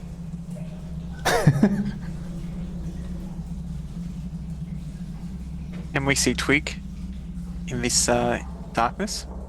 I think where you are, you're still, you're holding these torches. You can, you'd be able to see Twig's silhouette, especially like against this light coming from this chamber and these cauldrons. So if he's kind of motioning for you, like, yeah, you can see that. Hey mate, should we put up the torches? You don't look too rapt about this. It's very bright. We can put them in the water. Okay. Yeah. Vindaros will put out his torch.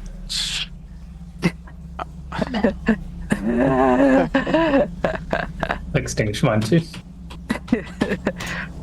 And very reluctantly, if everyone else wants to go into the room, Yao Mei will go too. There's a lot less pep in his step this time. Oh no! He is now under the effect of traumatized. I wonder if that's a condition. Okay, so you just, all four of you just walk into this chamber? Quietly. Oh, yeah, still trying to move as stealthily as possible. I mean, it's very well lit by these cauldrons. There's this like giant creature there, or this big like horse-sized creature there, and there's this like rat folk in there just like standing in the middle of this room. So how do you, like when you say you want to creep into the room? Oh, I'll probably follow the line of the wall. Stick close to the wall as possible, in the shadows, until we reach Twig. As soon as, the Twig is just standing at the entrance looking into this room. Okay. I thought he was further down, like about... No, you couldn't walk into this 3 meters. room without immediately being spotted. Oh, okay. This kind of second chamber to the north. The chamber that you're in that has many of these disembodied statues. Not disembodied. What the hell? Why am I struggling with this? Dismembered? Dismembered, Once thank we you. all convene together, we can head in. You can all collect at this kind of cave mouth. Maybe give me a stealth check, though, if you want to move up to the entrance of this second cavern rather than cave mouth. If you want to do it stealthily.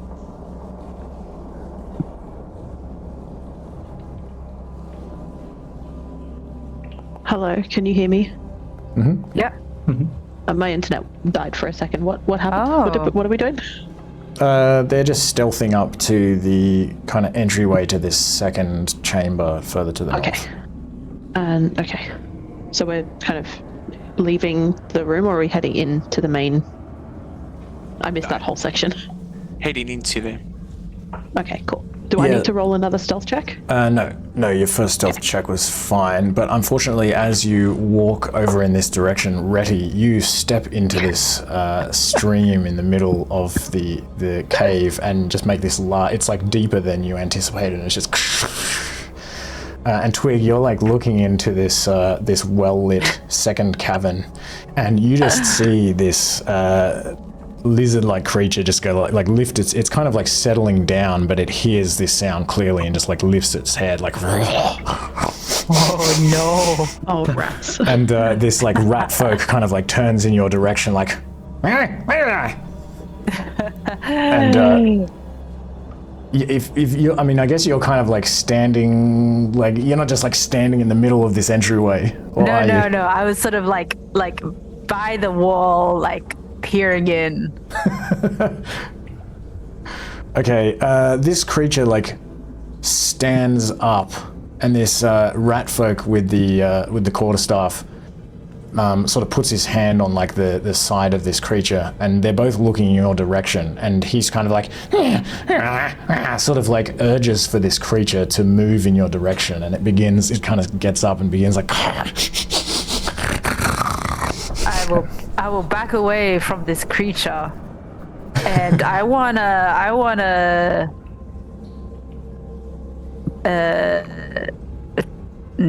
mind sliver. You just This want to rat mind folk. sliver this rat folk? Yeah. All right, let's go to a battle map. Battle. Do we also?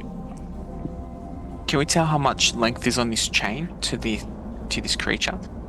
Yeah, this rope. I guess you'd be able to. Yeah, it looks like a very long rope. It's kind of like curled up. It's all over the ground. It looks like this creature has quite a lot of slack. It could go pretty far. I'm imagining the dragon from Shrek. Backing away quickly.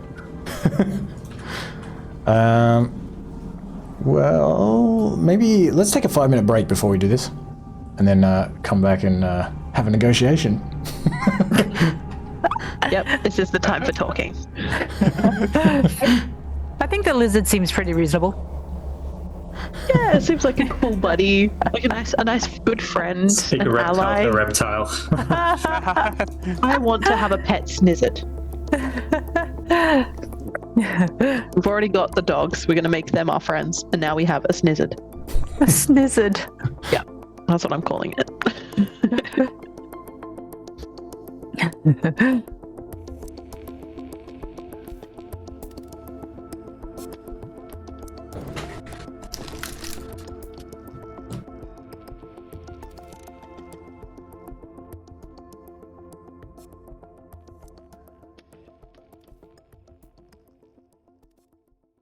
So you guys are all standing down here somewhere. And actually, this cave is like, let me see, there's kind of this big sort of chamber here. And it looks like there's kind of something coming off to the side, some other chamber. And you're kind of standing in this small opening that's coming off this chamber that you were in with these strange like statues in it.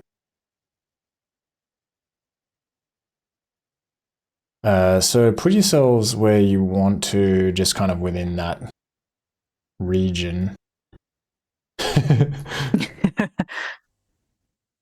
And then there are like these big like cauldrons. There's probably one there, maybe one there, and like one here maybe. And so this chamber is well lit. And then there's also like kind of water like trickling down the walls in a couple of places. You're kind of like below what is actually the Northbrook River, Northbrook stream. And this water kind of runs across the cave floor like this and joins somewhere around here and then kind of comes out your way. So actually, Reddy, you would need to be somewhere in the middle because you've just like stepped. Well, you could have kind of you could have like scrambled and kind of run over to the side. Sorry, I'll be right back, guys. No worries. So I guess if you're kind of there, then you can see a little bit better into this chamber to the right as well, which is kind of like raised a little bit. And in there is like a bunch of just stuff. There's like, you see like crates and like piles of like sacks, and also you can smell like meat. Maybe even from where you are, you can see some like maybe some kind of animal like hanging upside down from a rope that's like suspended from the ceiling, kind of over here.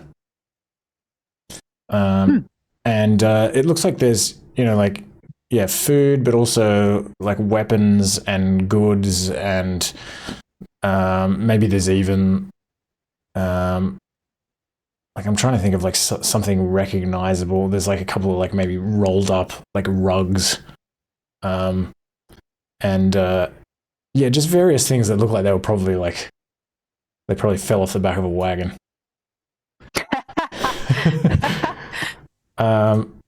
And so, Yeah, I was going to ask, whereabouts would that lizard, was it lizard, snake, lion folk be? yep, that thing is like here. Okay. Whoa. And It's a lot scarier. this rat folk is kind of standing just like here or something. And it's kind of this thing's begun moving over in this direction. I've made this this room like very large, kind of larger than I imagined it. I wonder if there's a way to like easily shrink it all down. I don't think there's going to be, because I think this thing is like, It's like paint. yeah, it's not very intelligent. I think like if I try to change the size of one, it'll probably just, yeah, that's not going to work. All right, it is a pretty large space. Oh no. Aha, an escape. Okay, and yeah, this thing begins like kind of creeping over in your direction. And let's roll for initiative. Should be in the initiative tracker now. I'll roll for these guys.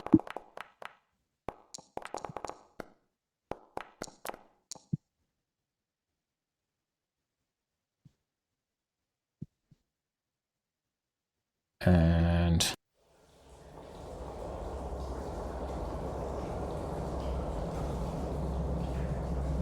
all right.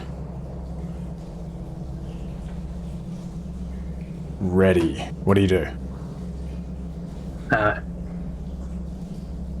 Did I miss anything important, or can I run in? Oh shit! Sorry, I forgot that you had. I forgot that you'd gone. You've just stepped on this into this water, and this thing has begun walking in your direction, and you've run over towards like Twig and the others, and yeah, that's about it. This thing is coming your way, growling and sniffing. I'll charge it. Okay. I believe. It's seen us, yeah, I assume? Or has it just heard us? Based on where you're standing, I'd say it's probably seen you at this point, cool. yeah. I'll run in, and as I do, I'll use my symbiotic entity, and I'll cast Shillelagh. And that's it. Oh wait, I can't cast Shillelagh actually. I don't have Shamrock Leaf, I think. Let me just double check that. So No, also, I do have it. Oh. this is a big sort of sharp stone that's jutting out of the ground, and that is where there's this like this rope, this big thick hemp rope that's tied to it. And then Sorry, where's the rope? Can you just show me? the again? rope goes from this sharp stone, and then the other end of it is around this 8-legged reptilian creature's neck. Did we see how far it could reach? Like, It looks like it's got heaps of slack. It looks. Yeah. It's not going to stop it anytime soon. all right. I will just so I'll cast Shillelagh. I do have the materials, so that'll be the end of my turn. Okay, Twig. Okay, yeah, okay. Sorry, 1 second. Well,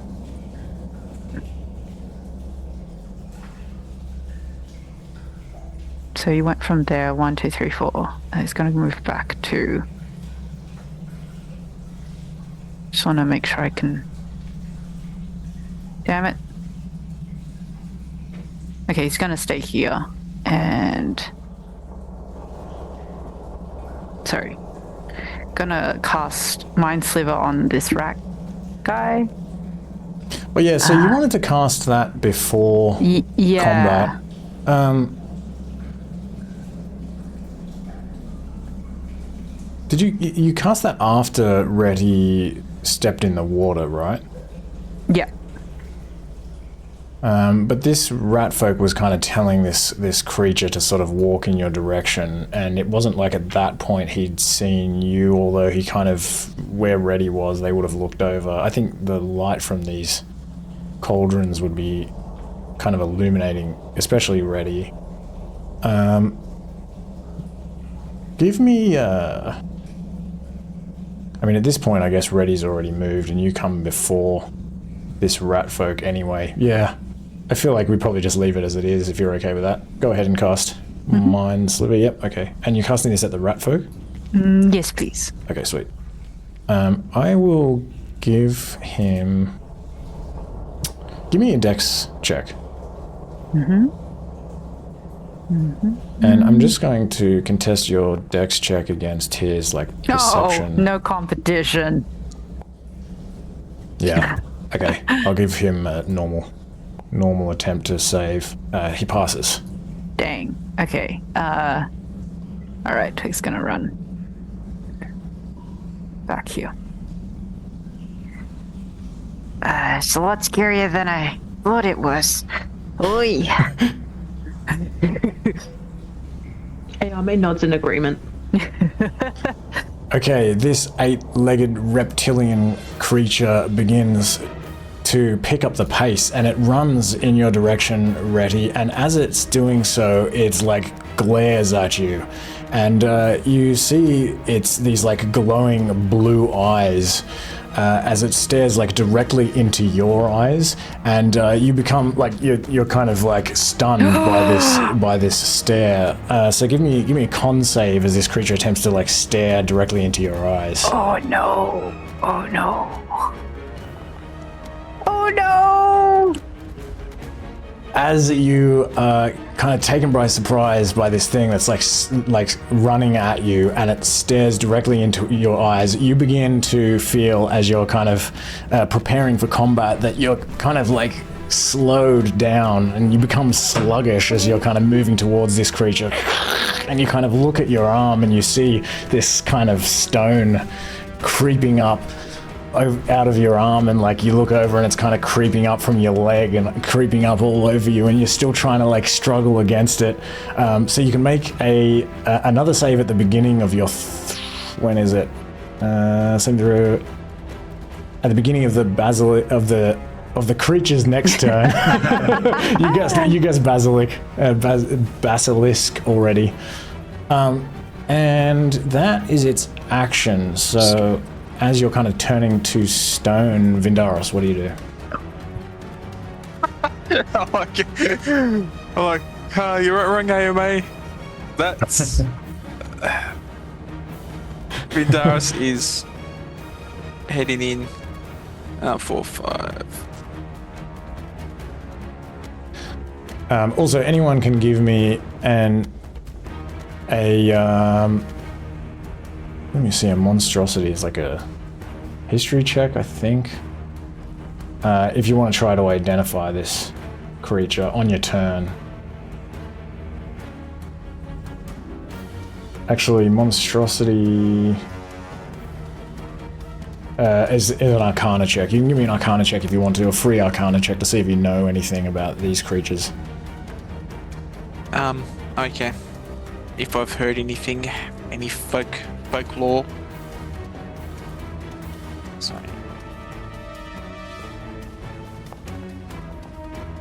You've never heard of a creature like this before.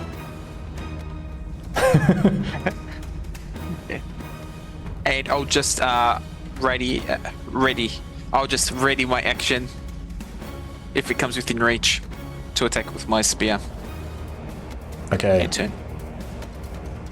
This sort of monster trainer back here with the quarterstaff sees you all running in now and sees you engaging with its pet, and it kind of backs away. It's like, and it backs over to here, and it just kind of like stands back here. Yao Mei.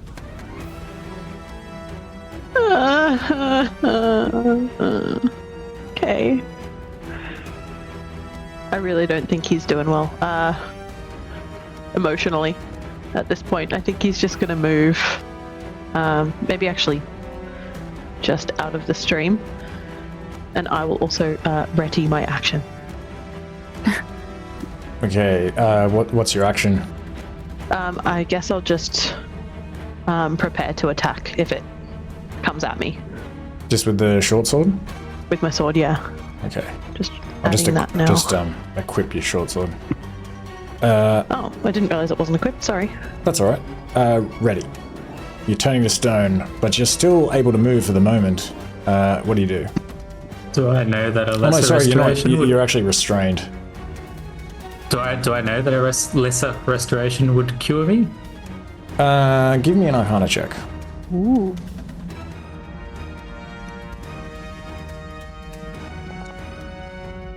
You don't know what that spell even is. Oh, I haven't prepared. Oh, okay. You know what that spell is. You haven't prepared. You. Oh, would it occur to you? Because what does lesser restoration actually say that it does? Okay, send it here. It's like it can cure you of like. Okay. There you go. Blinded, deafened, paralyzed, poisoned.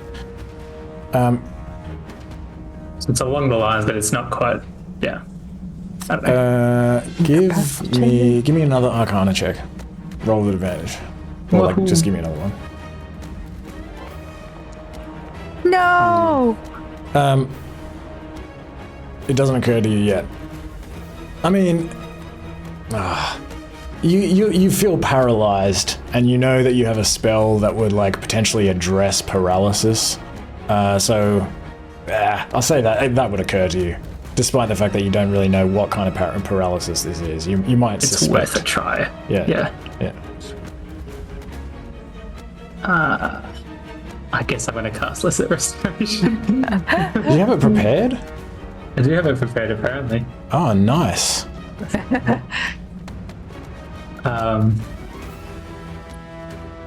Yeah, I'm going to do that.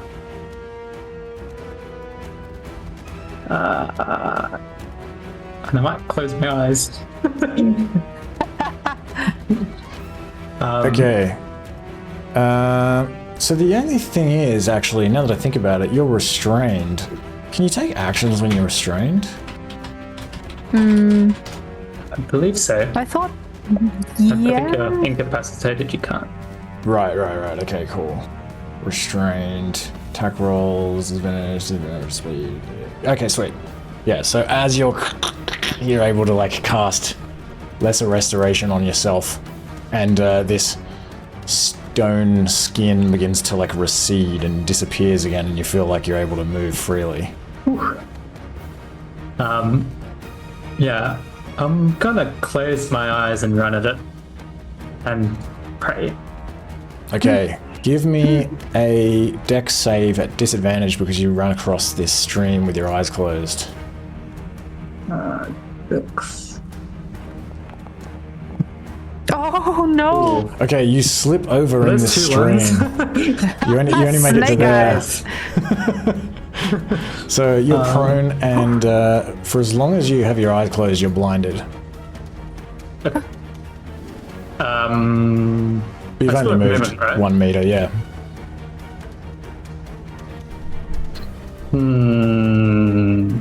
I'll stand up, so that's 3.5. Okay. And then if I move here, is that okay? Yep, that's fine. Alright, that's my turn, I think. And you've still got your eyes closed? Yep. Okay. Twig. Damn it.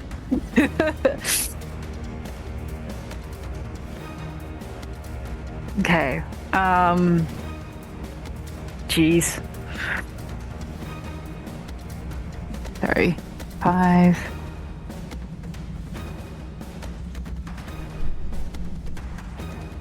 Okay. Twig is gonna move here. Excuse me. And he's awed and terrified by this creature, and he's gonna try and prevent it from moving anymore by casting bone hooks. Okay. And so this creature will need to make a dex saving throw. All right. Dex save. It will make. Chain attack rolls. Oh, it passes. Okay, I think that's a save or suck. Yeah.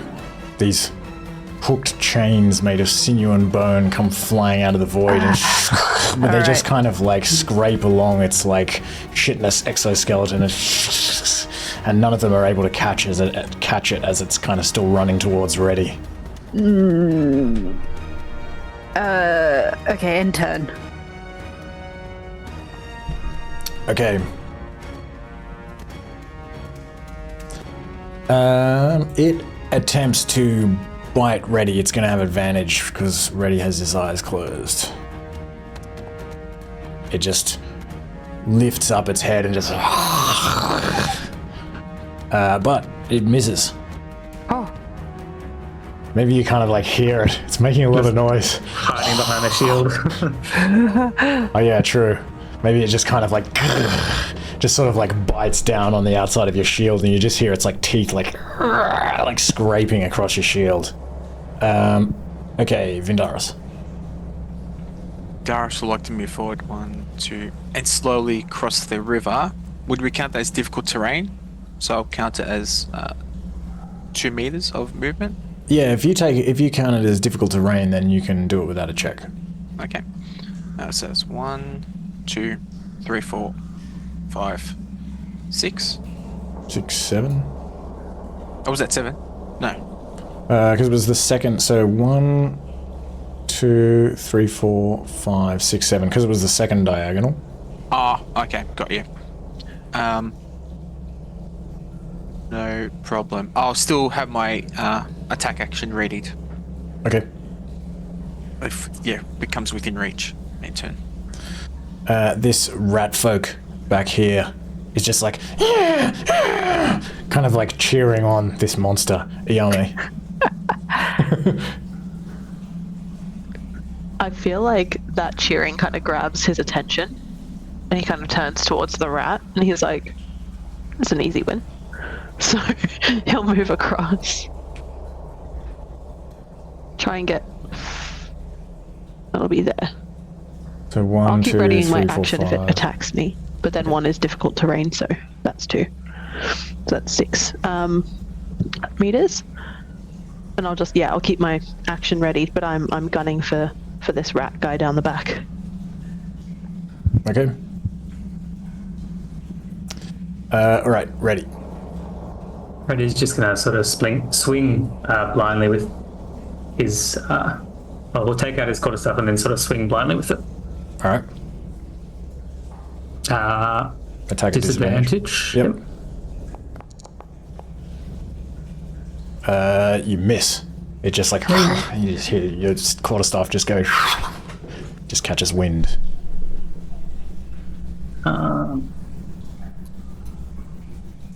That's it.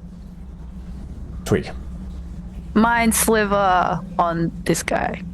Which guy? The lizard. Okay. Alright. Please be stupid. Please be stupid. Nice. Oh, stupid! And it is slivered. I love that save was a -2. Very stupid.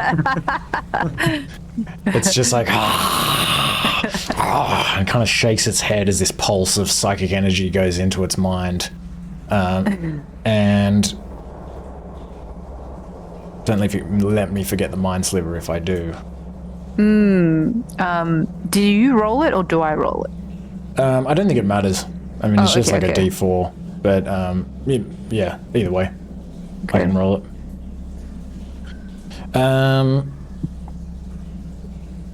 Okay. This creature takes another step forward and it is going to move within range of Vindaros. So you can take your up attack.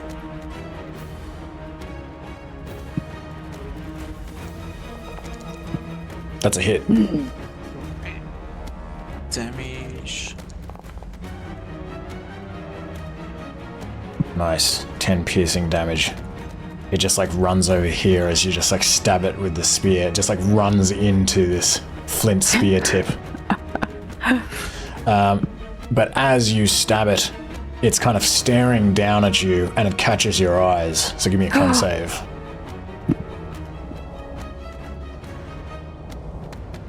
Yes, concept. Nice. You're able to just look away just in time as you kind of like feel this sort of energy passing into you just briefly. You're like, whoa, I can just got away from that. What do you do? I'd like to use my Veil of Enmity Okay. on it as well. All right. Advantage on attack rolls. Yeah. Okay, sweet. And then followed with another spear attack.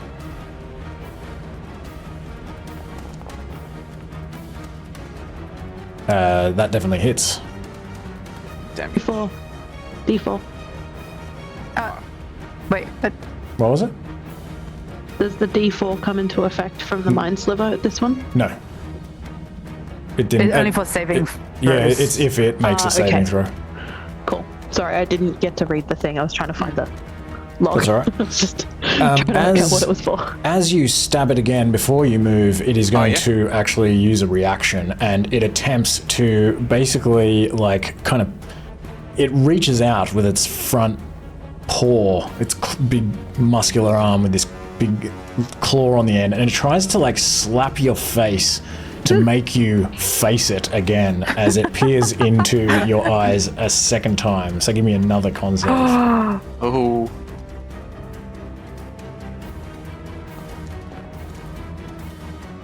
Nice.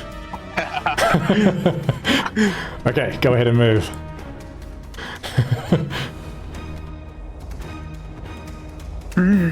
Okay, and you have it flanked. And I'll just like, ready, I'm here for you, brother. Let's fight this beast. Huh. Who said that? Okay, and this guy is still kind of shaking his staff, encouraging this this creature to fight on, but he sees Yao Mei sort of coming in his direction, and he sort of backs up a little bit over to here. Yao Mei. Yep, I don't change my trajectory, especially now that Reti and Vindaros are flanking, so I'm gonna try and head past in this sort of direction. I think I got one more. Yeah. And yeah, I'm gunning for him down the back. Okay, as you run past, you kind of look over and see this like ferocious monster that these your two allies are like struggling to fight. It's like clearly like a very powerful, dangerous creature, and they definitely look like they're having one of the most serious fights of their lives as you run by. Okay, ready.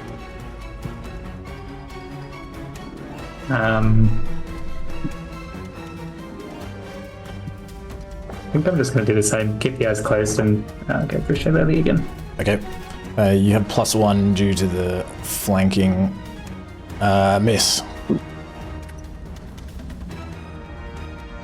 Twig. Okay, Twig is going to... No. Maybe here. Okay. And cast Toll the Dead. And he needs to take away Oh, D4. nope. Yep. Let me just roll that. I'll do that. It's all right. Oh, you did that? Okay. Yeah, I'll just chuck it in there. Okay, he Okay, fails. cool. He fails. Okay, so it's versatile damage because it's got hit points. All right, normal. Okay. This sonic ringing kind of fills the entire cavern, but you direct most of this pulse towards this creature, and it kind of like lets out this like almost high-pitched kind of scream, like as this sonic wave sort of like pummels it in the side, and it's like and like snarls at you directly. Anything else? Can Twig close his eyes? You can. Okay, good. Okay. Twig will close his eyes. All right. Blinded. Nice. Okay. This thing now, it kind of looks over at you and it sees you like wincing, closing your eyes, and it attempts for a moment to kind of like seek your gaze, but realizing that it is unable to, it kind of turns back to Vindaros and Reddy. Vindaros, you've been unable to...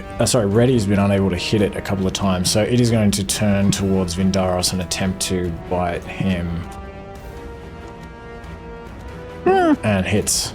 Oh, spurn. I spurn it. Okay, I'll roll again. No! Oh, same fucking roll. Lame. Okay. It does 17 piercing damage to Vindaros. Looks like it takes you down. Oh, you're on mute. Oh my god. Down. Oh my god.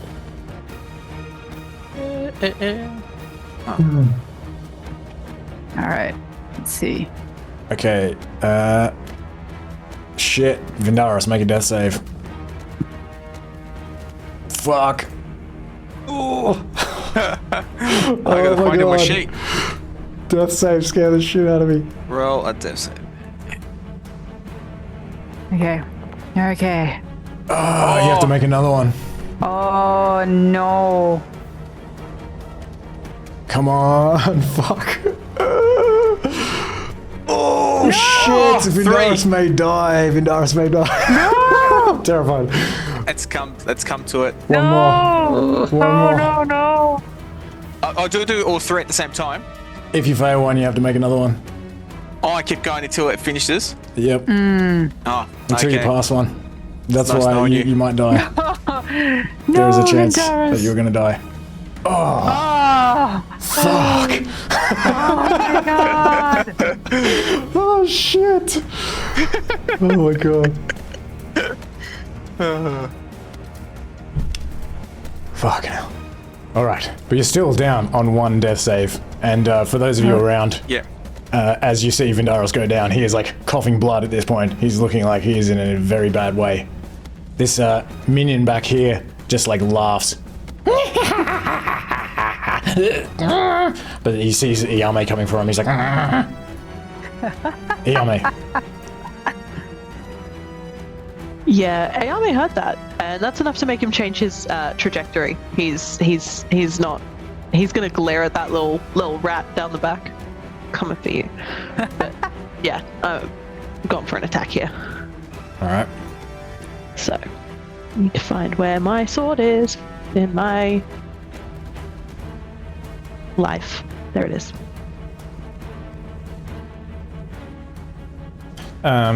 Just a reminder, just in case you don't remember, you can stabilize somebody with a healer's kit. Just a reminder. 22 hits.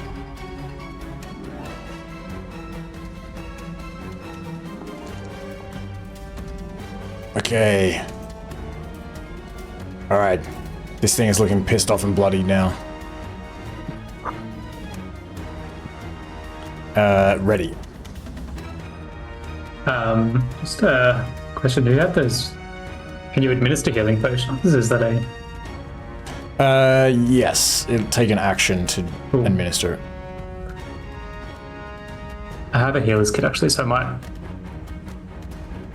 open my eyes because I've heard Vindaros screaming and the creature biting. Okay. And I'll go rush over and stabilize Vindaros if I can. Yep, you can do that. It just one charge.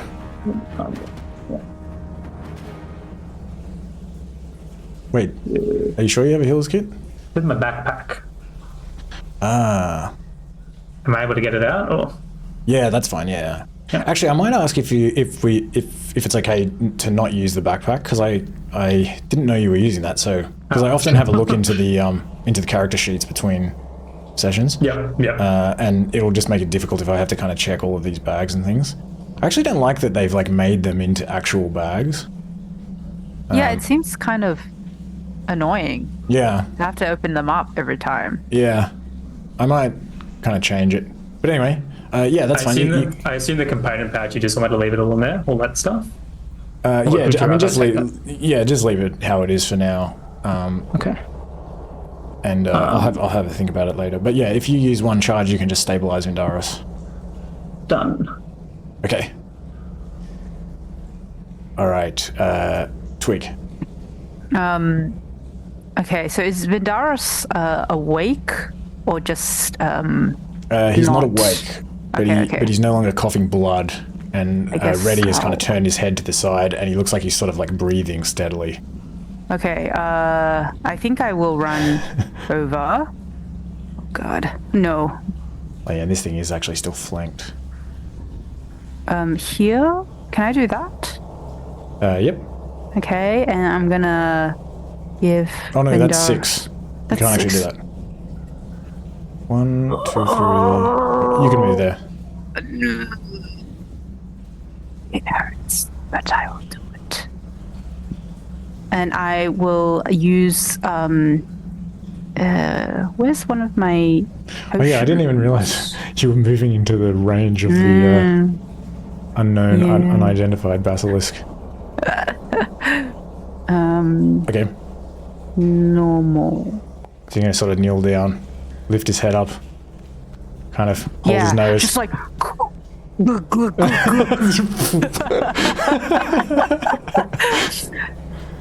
a couple teeth as he puts the bottle in. It just shatters like. They'll go back. All right. Twig. Yes. Okay. I use hello spores. Yeah.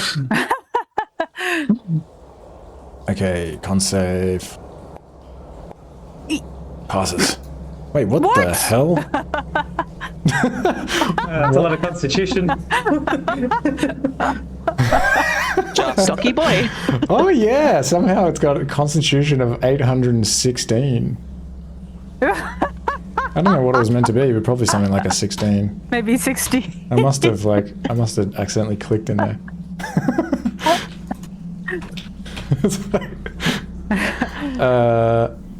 Oh yeah, the original's got that.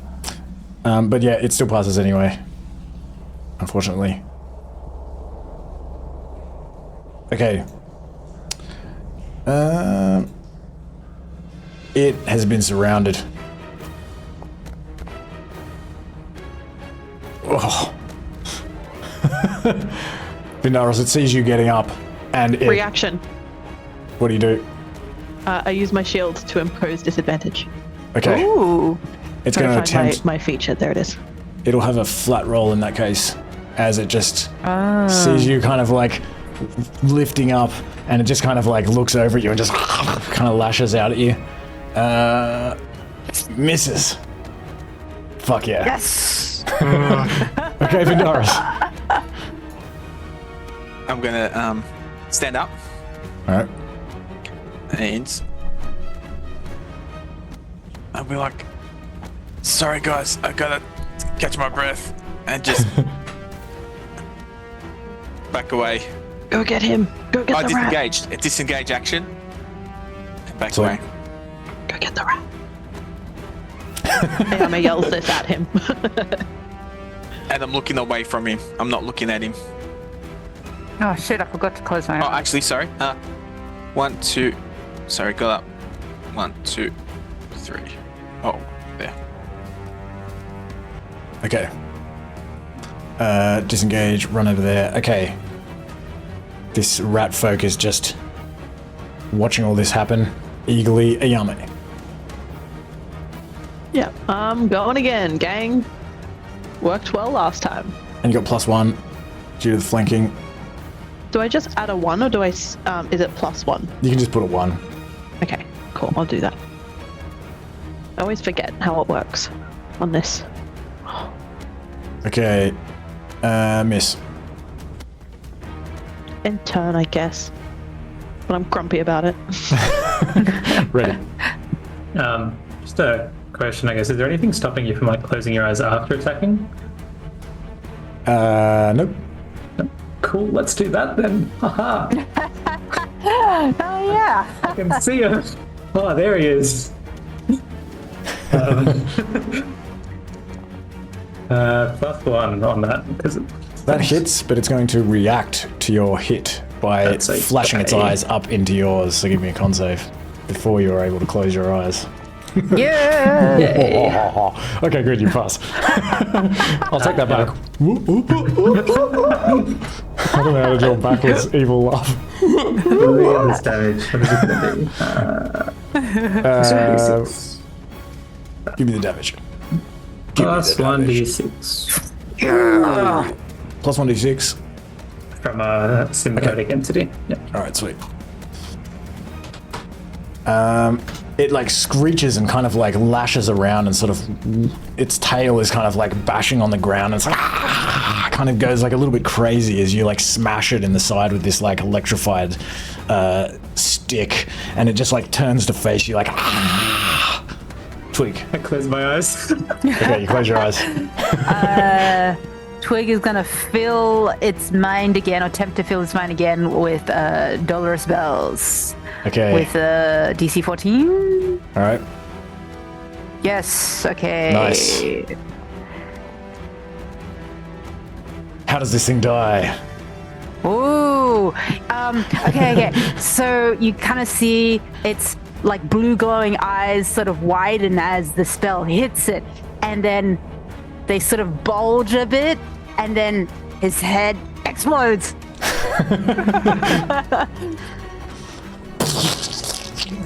And all of this like kind of like goop and saliva and sort of Oh. yeah, just Twig goo is- just like goes spraying and gets like all of you like It's Twig's gonna try and Make collect a con some of save. the goo. well, you don't have an action left and we're still on initiative. Okay. But you Okay. do have the goo all over you and it's kind of like as this thing like kind of collapses on the ground and sort of continues sort of like thrashing about like even with this with its head like missing, all this kind of like goop is like spraying everywhere as it's like kind of writhing about and eventually like stops moving like and this stuff is just kind of like pumping out for a minute and kind of like pooling on the ground, this kind of like Oh, excellent. bluish blackish like blood and saliva and goo. Okay, Vindaros. Well done, Twig! Vindaros will make his way. Oh, actually, that was too many diagonals. 2, 3. Behind that post. Is that a fairly large post? Or like Yeah, a it's probably meter pretty and a big, half? yeah. What do you want to do? No, I'm just. I want to approach that rat folk, but I'm just taking cover, like hiding behind it. Well, not physically, but using it as cover. Yeah, you can use it as Right. cover.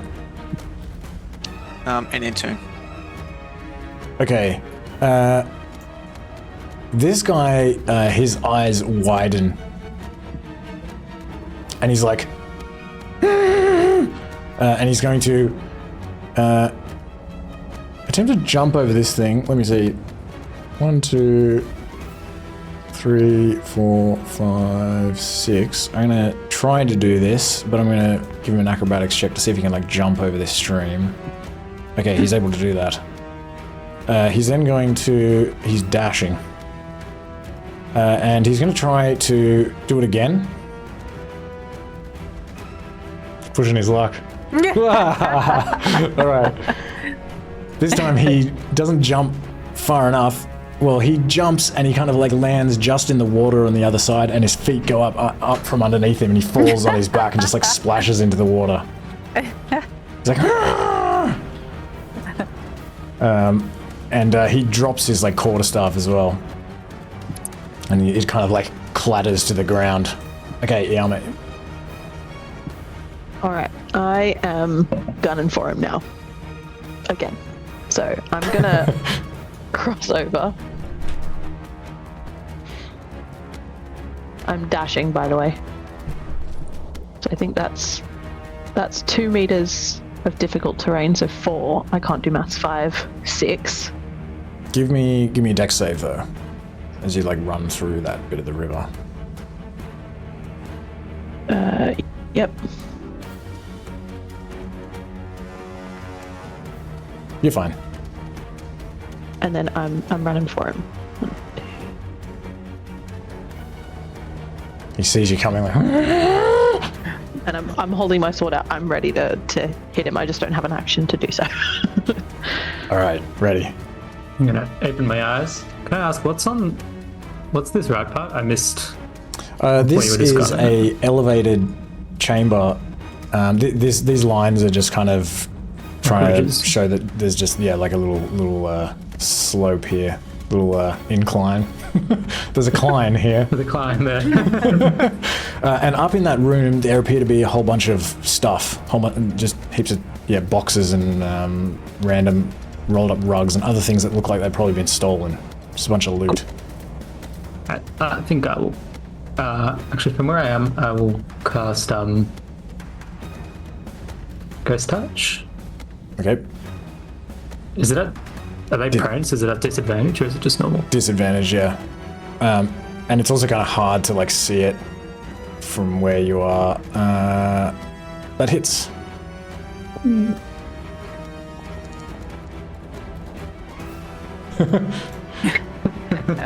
As a Yao Mei runs towards it, like this ghostly hand just like flies by Yao Mei, the right side of a Yao Mei, and just like flies into this creature. It's like, Ugh. And I'll move over here, so we'll cross the river. Is it difficult or is it dex save? you can either treat it as difficult terrain, or you can try to jump over it, or you can just run through it and take your chances. Ooh, I'll jump over it. I haven't done that before. Wait, does that cost like an action or something? No, just give me an acrobatics check. Ah, cool. You're fine. Oh, what a beautiful jump, ready. 1, 2, 3, 4, 5. Twig. Twig is going to run over here. And he's gonna cast another Toll the Dead. Alright. Another head exploding. Seems like another head exploding. We'll see. Ooh, not quite. Entered. But he kind of is like almost like blown over on his face, like by the blast of these bells. Like he's like, Vindaros. Vindaros is going to. He's just going to hold on to the posts and take a breather. Okay. Head to. All right. This little minion is going to stand up. And he is going to disengage. 1, 2, 3. Oh, sorry. That's not 1, 2, 3. 1, 2, 3, 4. So he stood up. 4, 5, 6. That was his 6. So then he's going 7, 8, 9, 10, 11, 12. And he's attempting to run past Reddy. He like tries to like creep alongside the wall as he kind of runs up and sees these like spores flying around you. Ooh, he like holds his breath. He's like Yao Mei. Yeah, I'm still putting the pressure on this guy. I can actually get there to attack, so I'm going to. All right. Just jump in front of Reddy. Yeah, I'm just leaping in. I'm like, this is not happening. You do not get away. Oh, he turns around. He's like, I'm angry. I deserve to swing. how do you kill this robed rat folk? I feel like I'm just going for like the neck. Like I'm just swinging along. I want to take his head. His body Take just his collapses. head. His head just like goes flying and rolls along the ground. And we're out of combat. Yeah.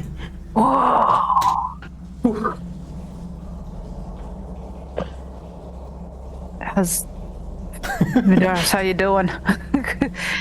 Thank you, Twig. Boy, that was close. Thank you. Almost had you in the afterlife. Boy. The endless sleep. Don't worry, these battle scars will tell the story that we fought this lizard lion snake folk.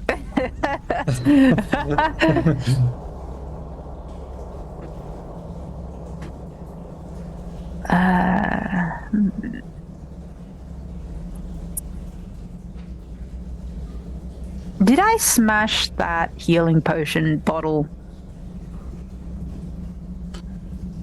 Actually, No, I don't think so. I think I was just kind of joking, saying it like smashed on his face. well, I'd like to use it to collect some of this goop. Okay, you can do that very easily. And then, if it's okay, I'd like to run excitedly to the stone statue of the sloth guy and like dunk it on it. Nice.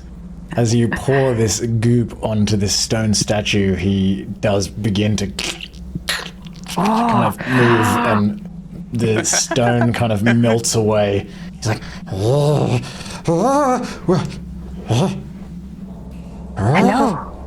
Hello. I've brought you back from the dead. he's like, I can understand you. Oh, good. Who are you? He looks at the others. Who are you guys? My name is Twig. That's Reti, Yao Mei, Vindaros. We've come to save you. I think your wife Muji, Jumi, Migu was worried about you. About you all. She's okay? Yes. She is okay. That And is so are you. that is such a great relief. Even more than me being okay. It was my last thought that she would live on and find happiness somehow in this terrible, strange land.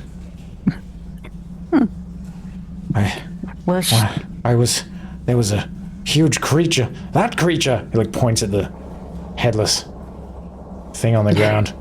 I heard one of them call it a basil something.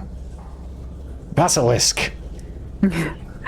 Basilisk. And then I don't know what happened, and then now you're here. We have slain it. Oh, I can see that. What about the others? There are many of them. They came upon us all, and they carted us away, dragged us through the plains and somewhere into the forest, and we came to this. Is this still the? This is still the cave. This must still be the same encampment. How did you get in here? There are many of these creatures around. These rat folk. All slain. Slain. What? That's right. We've exterminated the rats very efficiently, and I think you're safe. That's good to hear. Even the woman with the mohawk and the huge clawed hand. Did you kill her too? She was the worst of them all. I haven't seen her yet, actually. Oh. Now that you mention it. Oh, that's not good.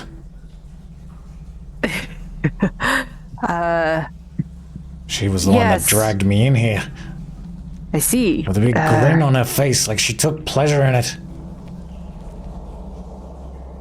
Yes, well, it seems like we have one more foe to root out. I see. While this conversation's going on, can I start investigating this sort of raised area? Yeah. Seeing if that tunnel that we found might sort of lead to here?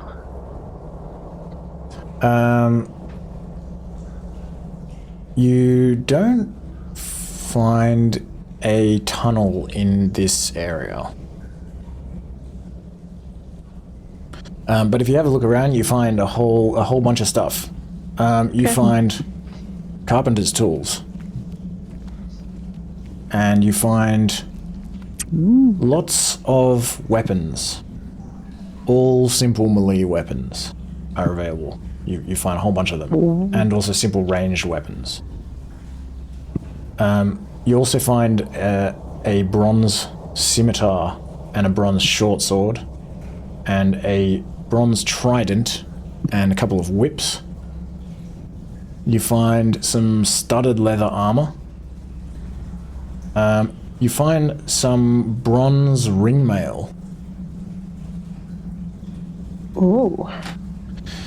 And you also find a couple of like kind of thick carpets. I guess like thick woven rugs. Maybe woven out of wool. They seem like very nice, very warm and soft. Probably expensive. And you find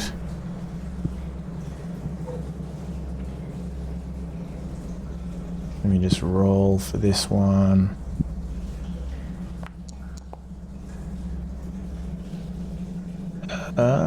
You find a gold bracelet. There's just like a bunch of boxes here. Boxes and crates. There's just all kinds of things. And you also find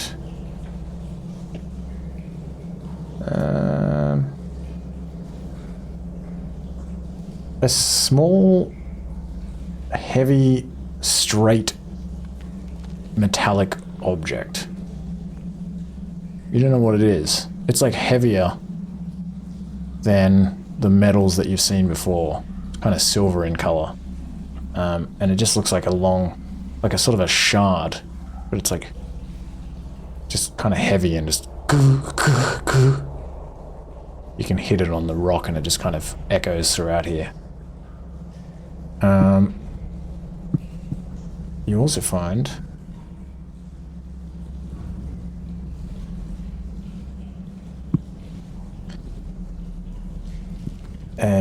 let me just roll again.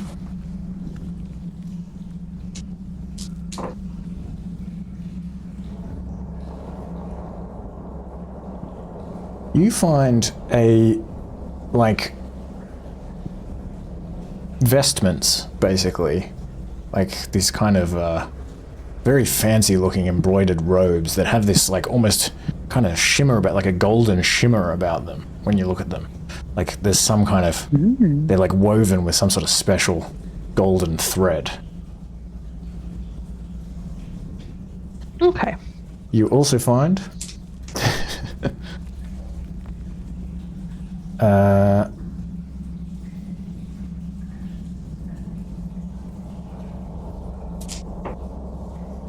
reroll. If find 2 of the same thing. Ooh, nice.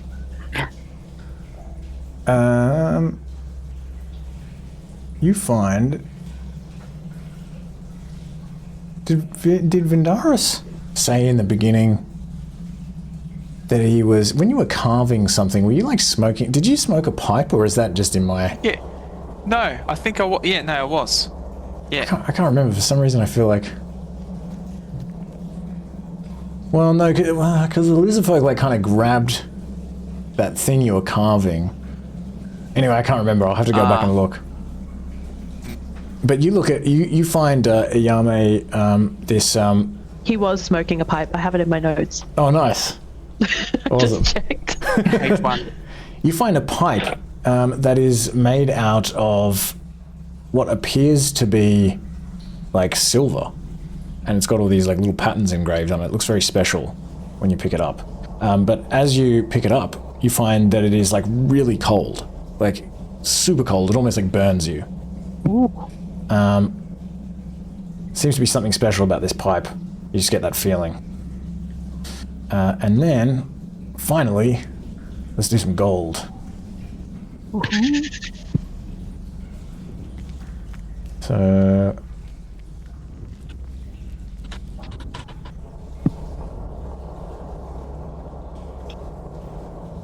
What do we got?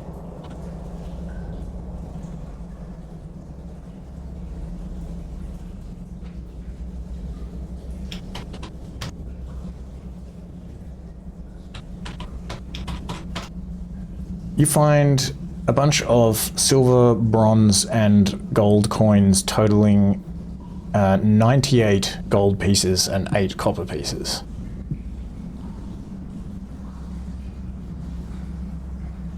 And that's All right. everything. And you said there was some sort of meat cooking or hanging up or something? Oh yeah, there's And like a carcass hanging from. Yeah, I kind of said this, and then as I was saying it, I was like, wait, how is it like hanging from the ceiling? I guess it's like hanging on a rope, and maybe this rope, maybe there's like a piece of rock that's kind of jutting down from the ceiling that has, it's almost like kind of hook shaped, like it's just sort of naturally formed that way. It's got like a bit of a piece kind of jutting out from it. And so this rope is like tied there, and it is tied to the hind legs of what looks like a large boar that has been kind of like gutted. And there's a bunch of like blood and guts on the ground, and this thing is just kind of hanging here. It looks like it's a pretty fresh kill. Okay. All right. Well, I guess as I find the cool stuff, the tools, the weapons, the armor, I might make a little pile of things for us to go through. But I'll take the ring mail. Okay. And I'll actually bring it over to Vindaros, and without realizing it, I'm still holding the pipe. I've kind of maybe got like, maybe I try and put it in like a pocket or something so I'm not holding it and it doesn't hurt, but Okay. maybe I've also got the pipe on me, but that's just because I haven't thought to put it down yet. Maybe it's like the last thing I found and I'm just like holding it. But I take the ring mail over to Vindaros, and I kind of hand it to him and go, I think you should take this. Thank you. It looks like quite a fine piece there. Okay. I'll accept that. Put some ring mail in your inventory. And I guess is the idea that you're kind of holding this pipe in such a way that Vindaros is able to spot it? Yes, Like I'm not unintentional? hiding it in any way. I'm just, it's just in my hand, but I've just got the ring mail is like, maybe I'm like holding it in one hand and I'm holding the ring mail in both, and when I hand it off, it's like right there. Okay. It's just like something I have. Yep. And I go, this is weird. This is really cold. Is this too cold? And I kind of hand it out to him as well, once he takes it. Yeah, I'll take him. Like, that is unusual. Maybe it's the cave. Maybe. Should we get Twig to have a look at it? I'm not so good at the magic stuff. Maybe when we get back to a safe spot, one of the camps, we can have a good look. But I'll be more than interested to give that one a good go as well. Okay. And Test it out I'll put it in with my a team. bag. Okay. I'll let you add You'll be that the guinea pig. to your inventory. Yep. And does anyone take any of these weapons? I was kind of interested in the scimitar. Okay. You can have a scimitar. Scimitar. Bronze scimitar. Alright. But everything else is fair game. And would you have picked up the gold bracelet as well? If it's I definitely have put it in the loot pile, but I haven't. Oh, okay. I haven't brought that over. I assume we'll spend a couple of minutes actually going through that and taking stuff we want. I just brought you something I thought you would need, since you're thanks. not doing so hot. I can put the gold with the rest of my gold. I mean, the rest of the gold that I have. If Bloody treasurer. yeah. I'm doing the accounts and it's You've all got the adding little up. calculator on the side.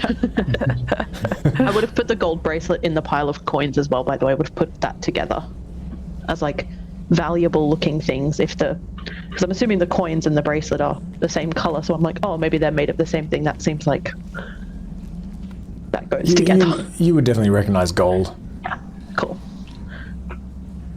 It's like it's a similar item. You would probably suspect that the gold in the vestments, well, you would never have seen such a thing, but it would occur to you like, wow, it looks like it's woven with gold. The other thing I really want to take, by the way, are the carpets or the rugs. Okay. Anything warm for our group back at home. They will be really heavy is the only thing. Yeah, that's why I brought it up, because it's going to be hard to carry them. But I suppose if we have the group of other refugees, perhaps we can get them to help us and we'll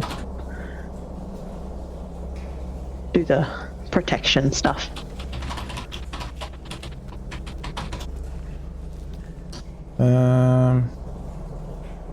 Just trying to work out how much something like this would weigh.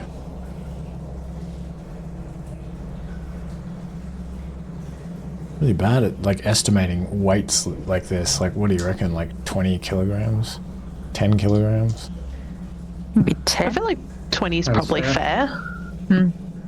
Yeah, they're like pretty big, thick rugs.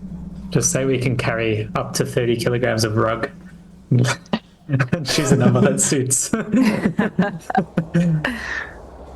I have a fair bit that I can still carry in terms of my weight limits, Yep. I think. Yeah, so you can probably carry Obviously. 2 rugs. But how do you carry them? I guess you can kind of Yeah. roll them up and like stuff them in your bag. Yeah, it'll be hard to do. If there's a way to attach a bedroll to my pack, then maybe I can devise a second way to carry something else. Yeah, that makes sense. Do you have any rope? Rope. One that's hanging from the ceiling. Yeah, I don't actually have spare rope. I only have string. But I'm sure, yeah. Or the rope from the creature we just killed. That had a fair bit of rope attached to it. So maybe Yep. take that instead and use that to kind of wrap it up. Okay, sweet. I'll give you a rope. That's a big 15-meter hempen rope that's in your inventory. And then you can add a couple of rugs as well. I'll let you do that. Cool. Thank And you. if you're going to leave like a pile of treasure here, let me know what you're leaving. What are you leaving here? Is Well, anyone I else? Is guess- everyone else leaving this treasure here, or what are you doing with it? So definitely take. Sorry, I know it's opposite to what you said, but the metal metallic object, that rod, Okay, I'll let you. and I'll let you the write that gold down. bracelet, and the vestments. Are you taking? You can take the gold bracelet. Let me. I put it in my inventory, but Oh, just so we wouldn't forget it. Okay. Oh, no, that's Well, fine, I got as long as it. we I got got it. Yep. I can put I think the vestments, if I can add that to my Yep. because maybe we can reverse engineer. Okay. And the So, stuff that was back in the keep, you left that stuff there as well, did you? Like the sort of No, the, like pouch of like kind of. I have those. You No, have all that Twig stuff. took those. I Okay, grabbed so- the 2 water skins from that as well. Yep. I think the only thing we wanted to go back for was food. Okay. And so this stuff to here, what potentially are try and you take with us. what are you leaving behind? Well, I'll just assume anything The that you don't put in weapons. your inventory, you've left it behind. Yeah, so I've written down the list here. So what we've got left that we haven't taken is carpenter's tools and a bunch of the weapons. So simple melee, range, the trident and the whips, Yep. as well as the leather armor. Okay. Everything else has been taken. All right. So if anyone wants any of those things, You picked up the carpenter's tools? I haven't picked them up. Yeah. No. I'll definitely take those. Okay, sweet. Okay. I think you've already got some, so you can have 2. You can take on a think you've already got some. apprentice. Oh no, you have woodcarver's tools. Yeah, I've got wood Oh, nice. Okay, now you have carpenter's tools as well. Excellent. That's in your inventory. Can I also inspect this guy's body? Or loot? He doesn't have anything on him. He doesn't even have any pockets. He's just all he's wearing is just this robe, and he's just got this staff. Actually, he Top dropped the one staff pocket. up here, so he's just Nature's Useless. pocket. yeah. He doesn't even have a Keep his head. staff. Another staff to add to my collection. All right.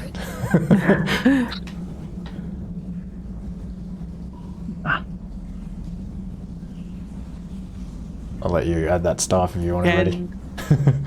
And Vindaros have a look in the cauldrons. Were they cauldrons that were lit in the Yeah. corner? Just they just have coals and wood, and they're just burning away, lighting this chamber. Okay. No mystery soups in these cauldrons? No. No. I just thought there was a possibility that maybe you guys would try to like tip them over to make it dark in here so that the creature couldn't see you. Oh, I thought that. I'm like, how many can we do? Yeah, there's 4 of them and it would have taken an action. And I made this chamber like, I didn't intend to make it quite so big. So it would have been actually quite hard to like run around like knocking over the cauldrons, but anyway. I might take some coal. Okay. Coal. Something that's drums? not hot, if there is any around, hopefully. You can like, like lever some out of a cauldron Yeah. with like a piece of wood and kind of like Try and put cool it in or the something. water even. Yeah, Yep, perfect. you can do that. Yeah, cool. All right.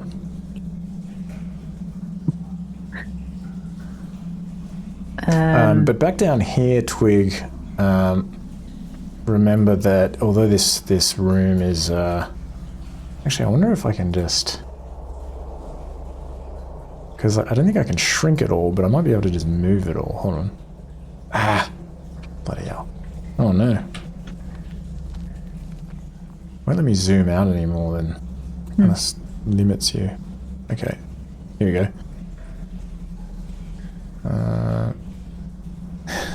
Ooh. Like back in this chamber down here, that's kind of like this. There is also this like pile of stones and boulders and stuff here. The ground here is kind of like higher, and there's like a whole like pile of stuff here. And from sort of around behind there is another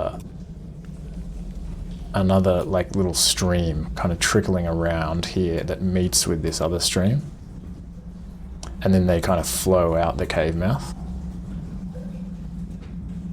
Okay.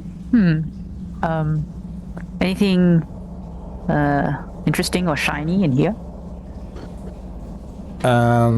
In amongst the stones and rocks and things, you don't see anything, but if you climb up onto the stones and rocks and things, you can see that it looks like they've been kind of piled there by hand, and they conceal what looks like a passageway. Oh. And this this secondary little stream is kind of going into that passageway.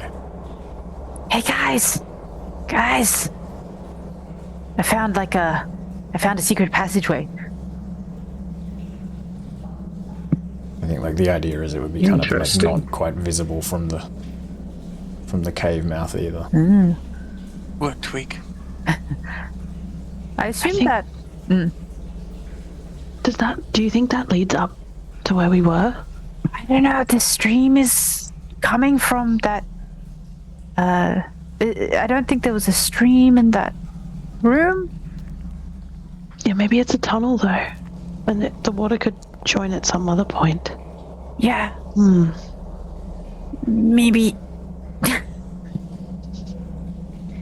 Does it smell unusual, Twig? Or just a normal death and decay? I think my language skills have failed me. Ah. So I'll. Oh.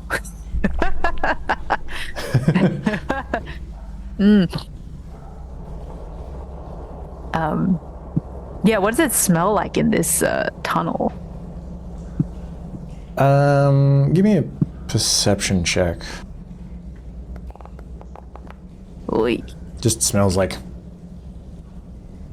heavy air, cave, water. I don't know if water has a smell.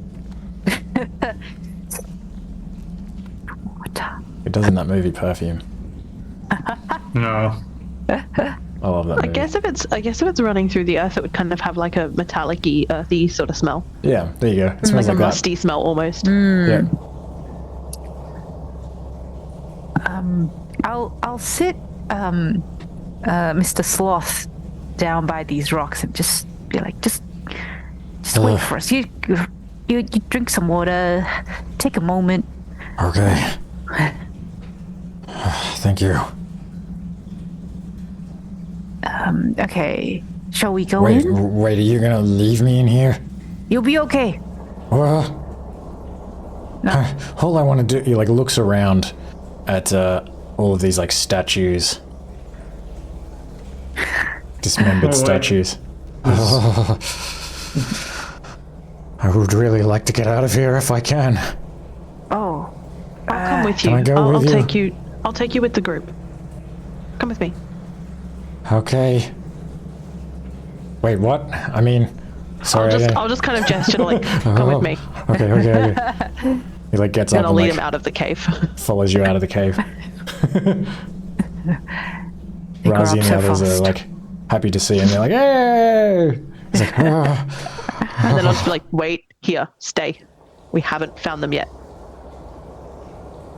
And then I'll run back.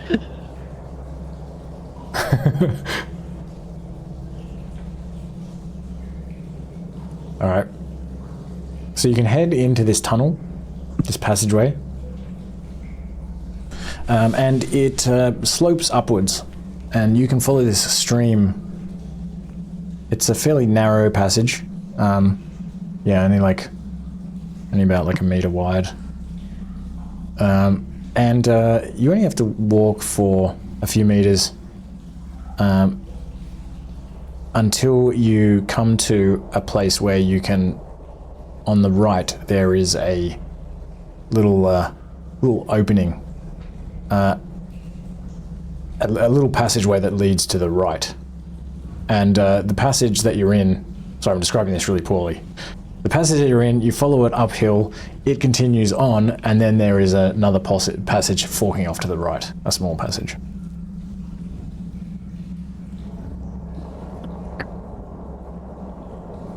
Which way do we go? Is this area not lit at all? Correct, it's pitch black in here. I assume we would have lit torches before we went. Sorry. That's all If we're right. walking into a dark tunnel. Make sure you burn another torch if you light another one. Yeah. I didn't even think of it. I'll take one out of my inventory. Thanks for thinking of it, players. Whoops. I would have realized earlier. At some point. Eventually I would have realized. Can Then you would have Vindaros had the to Snell... have And then you would have to hear about it in the Dungeonkeeping. Sorry, Angelo. Okay. Yeah, if there's any particular sounds coming from these two tunnels. Only the trickling of water from where the stream is coming to up ahead. You don't hear anything to the right. And we tell Well, which actually, one is more used. give me a perception check.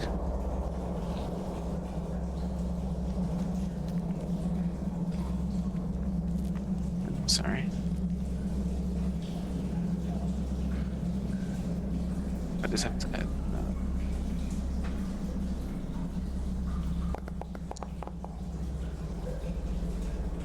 You don't hear anything else. Does one of them appear to be like more used, like more dirt, I don't know, kicked up or anything like that? Give me a perception check.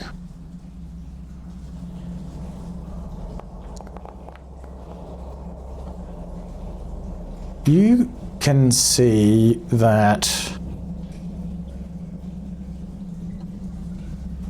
I don't know if you could really determine that one of them is more used.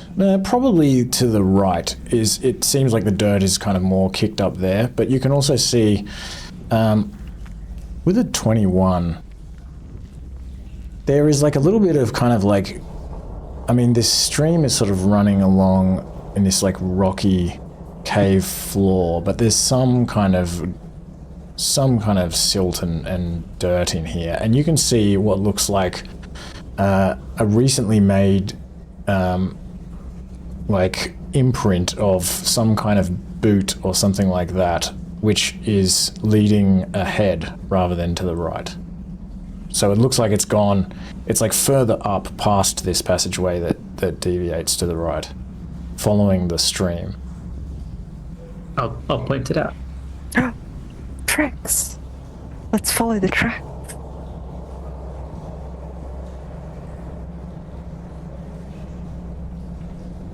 Okay. So you continue on following this stream, and it doesn't take you very long to reach this place where the passageway opens up into a larger chamber. And in this chamber, which is probably about maybe like 4 by 4 meters, this kind of circular chamber, there is a bunch of water like trickling down the sides, similar to how there was in the Basilisk cavern, and there is a pool of water in the center of this room. This water that's kind of trickling down the sides is sort of like pooling in this water, and then trickling from this pool down in the direction where you just came from. Who has the torch again? As you kind of shine the torch around this room, you also see in the far corner of the room on the other side of this pool, what looks like this kind of like raised area where, again, there's like a bunch of these kind of like stones and things, although they're not so loose. It's just kind of like the ground kind of comes up on the other side of the pool.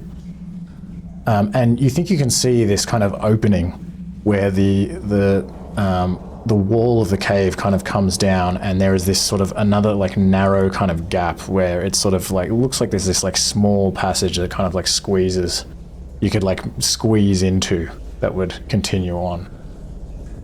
And it looks dry.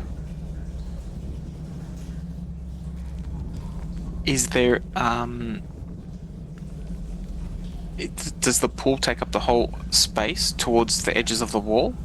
No, so the floor is kind of like slanting inwards, and so up around the sides of this pool you can like run along there. There's like a lot of like water kind of trickling in, and it's very kind of slippery, but you can go around the pool.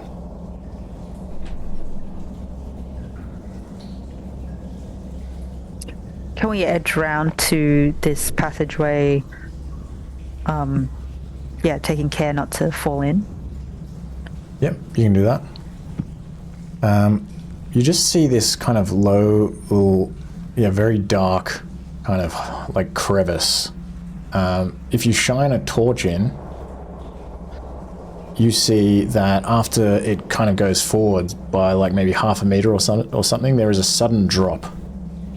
And you can see 2 wooden planks sticking up from this drop. And if you kind of like look over and hold the torch down, you can see what appears to be a ladder going down. Ah. Do we go down? Yeah. Okay, let's do it. Okay. I'll go first, since I'm suggesting it. I don't know what I'm going to do with the torch. Maybe I can hand it off to the next person, but I'll kind of start climbing down slowly and give them a chance to come with me. Because I also need the light. Okay, so you can climb down this ladder, and it's probably something like, I don't know, maybe about 5 meters down. And you land in this like narrow, basically just the end of a narrow passage that leads once again to the right, sort of in the same direction that the previous passage was leading, if that makes sense. So it's kind of like it as if it were leading away from the cliffs. Okay, can I maybe... How wide is it? Is it quite narrow? Again, probably a little bit less than a meter. Okay, so I It's could pretty probably narrow. put my arms out and I could feel the walls. Yep. Could I maybe try and explore in the dark a little bit just with my hands in front of me? Kind of one hand on the wall, starting next to the ladder, and I can just follow that along and see where it... Maybe I'll go for like 20 meters or so if it's that long. 20 meters? Yeah. Okay, 20 I'll be meters. careful with my footing as well, by the way. So if there's any other drops, I can sort of... I'll try and feel for that. Give me a perception check for the drops, just in case there's drops. Okay. Okay. As you walk, the ground moves upwards again. It begins to ascend. And you go around a little corner and you bump into because it's just dark, I guess, for you. You're just kind of feeling along here. You bump into something that it's like... It's like... It's not stone, it's like... It's wood. It's like...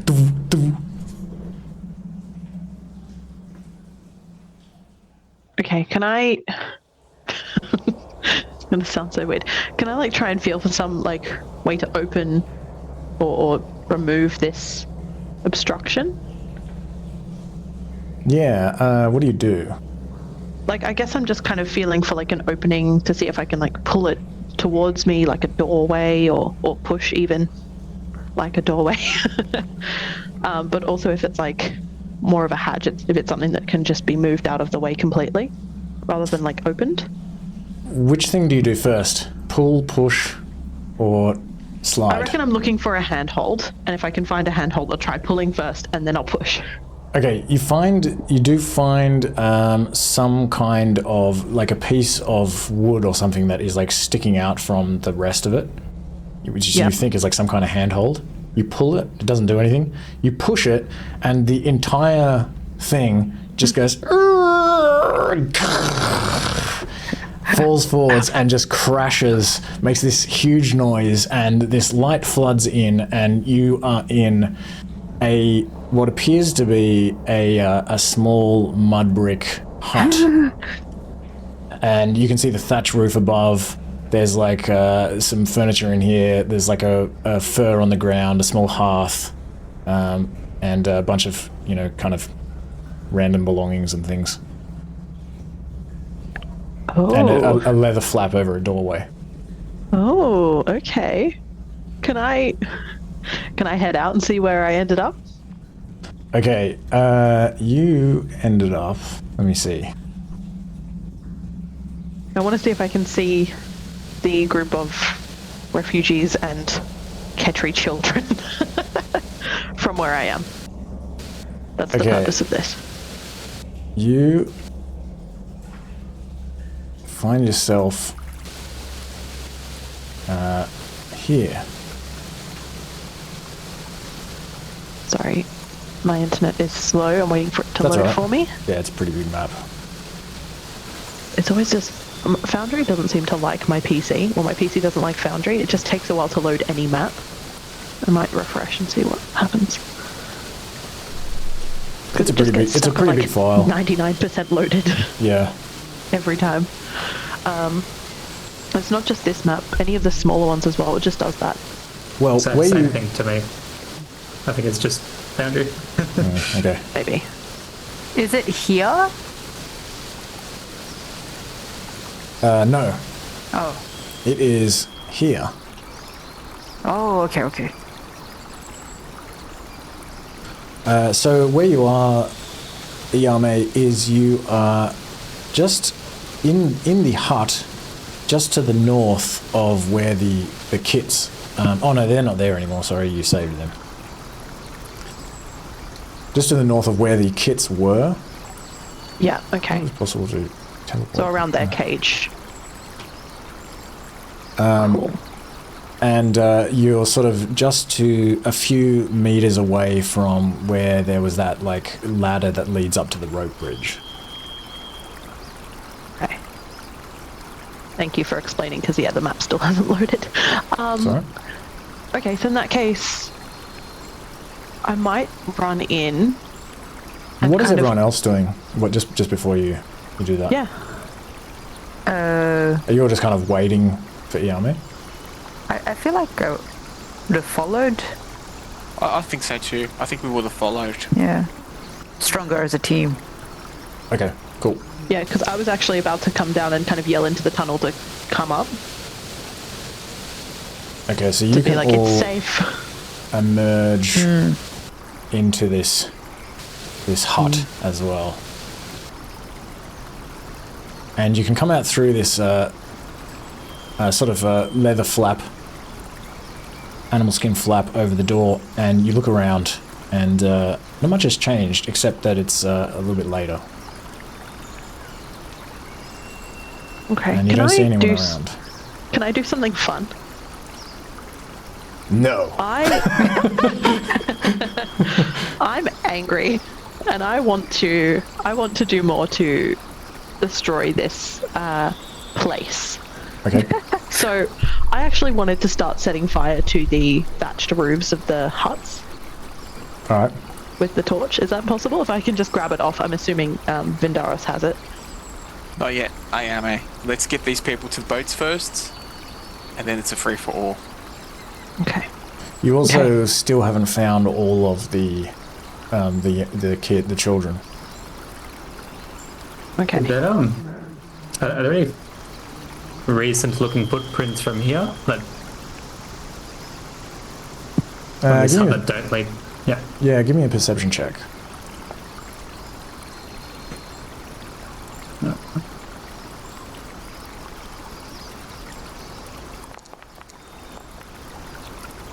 There are you see like all kinds of footprints everywhere. Your own footprints, other footprints. It's not possible to. You don't see anything that looks necessarily more recent than anything else.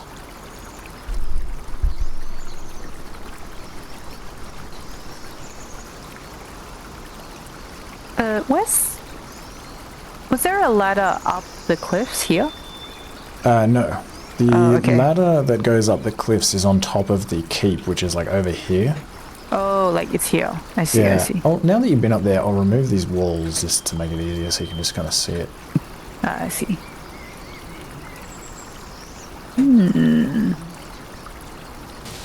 Okay. Was there a passageway that went all the way behind? It does. Okay. Sorry.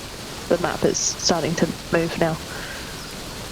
Okay. So maybe what I'll do is keep searching. Kind of come back up across the bridge, head towards the cave, but move past the cave. There's another few buildings and stuff I'm assuming I can see across from there. if you go up there, Razi is like, if you're looking for the other kits, they're just over there, and he like points over to the western part of the camp. Yeah. Oh, thanks, Razi. Oh wait, I don't know. Well, maybe I know what he's saying. Got it.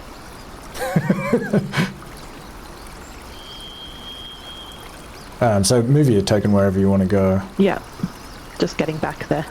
And on the way through, does our group look okay? They haven't. They look fine. There's nothing happening. Hasn't been a mutiny. Yeah, nothing to worry about. Another half of them have split off and gone to the plains again. Oh yeah, no, they're just kind of standing around, you know, like this. A couple of them holding a spears. Holding a spears. Holding a Britney Spears? Razi's got a spears. But yeah, nothing.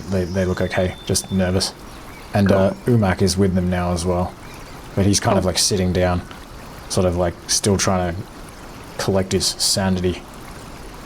You can hear him saying like, "Oh, as a Xanathram, I'm used to being slow, but not that slow." Oh, baby. I love him. Feel pretty speedy at the moment. Can feel the wind through his hair. We're flying. The ears flapping in the breeze. As you come over here, Vindaros, you see these final two Ketri children that are locked in this cage over here. Cool. I'm assuming I've still got the key from earlier. I wouldn't have put it down. I would have kept it in with my belongings. So I'll just Is it in use your that. inventory? No, but Then I it is have written lost. down. Lost No! forever. But I have it written down. No, that's I fine. just like put it in a pocket. I'll add it now. That rule only applies between sessions, I think. It's fine. Yeah, you can use that key to unlock this cage and release these little cute Ketri kids. Cool. Ketri kits. I'll do the same thing as before and shush them. And just, like, encourage them to come out. And to follow us to the others. Yeah. Yep, they will nervously and forlornly follow you.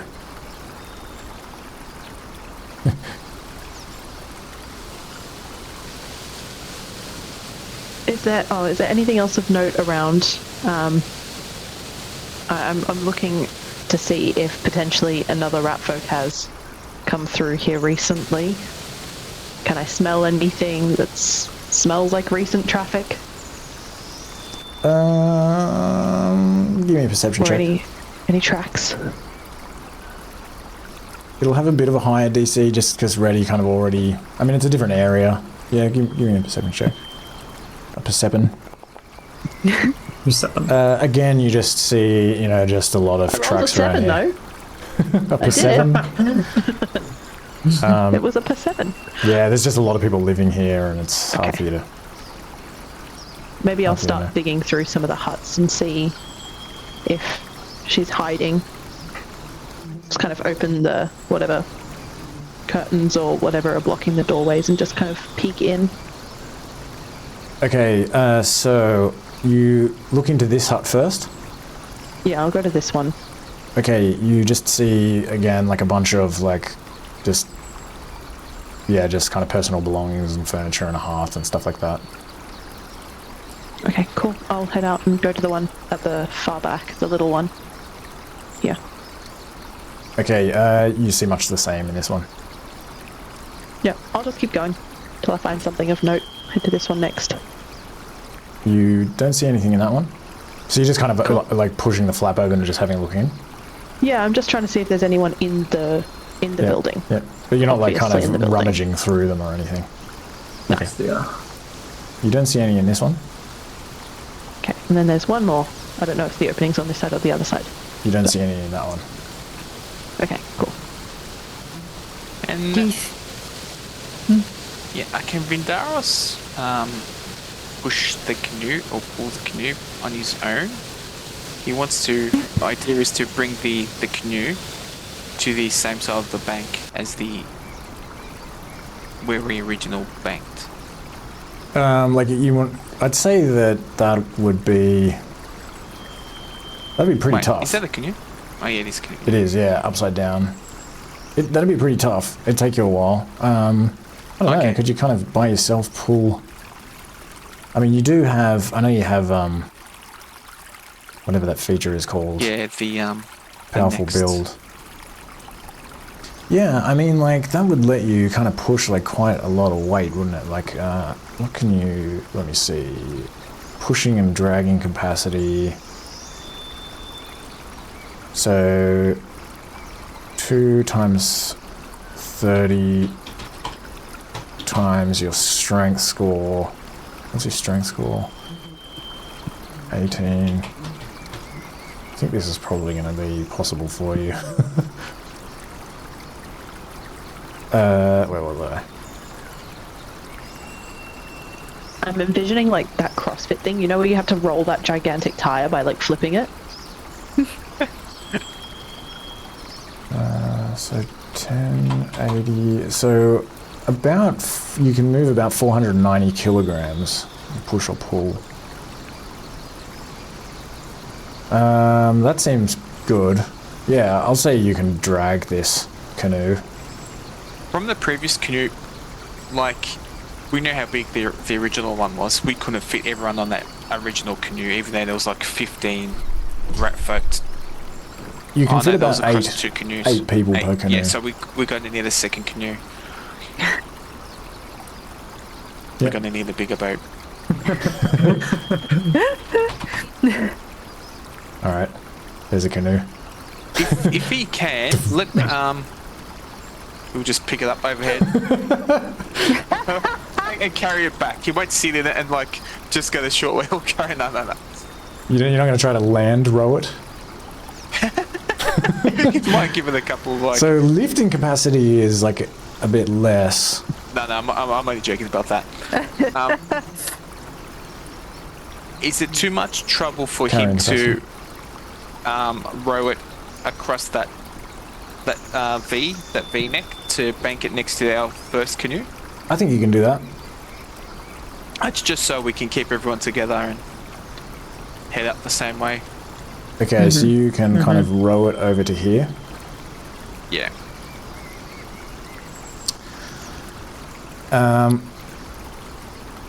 All right, yep. You do that. You climb out of this canoe on this beach. Cool. And head back to the others. I think I'm stuck underneath the canoe. Oh, okay. Hold on, let me see if I can... Can you move now? Sweet. Thanks.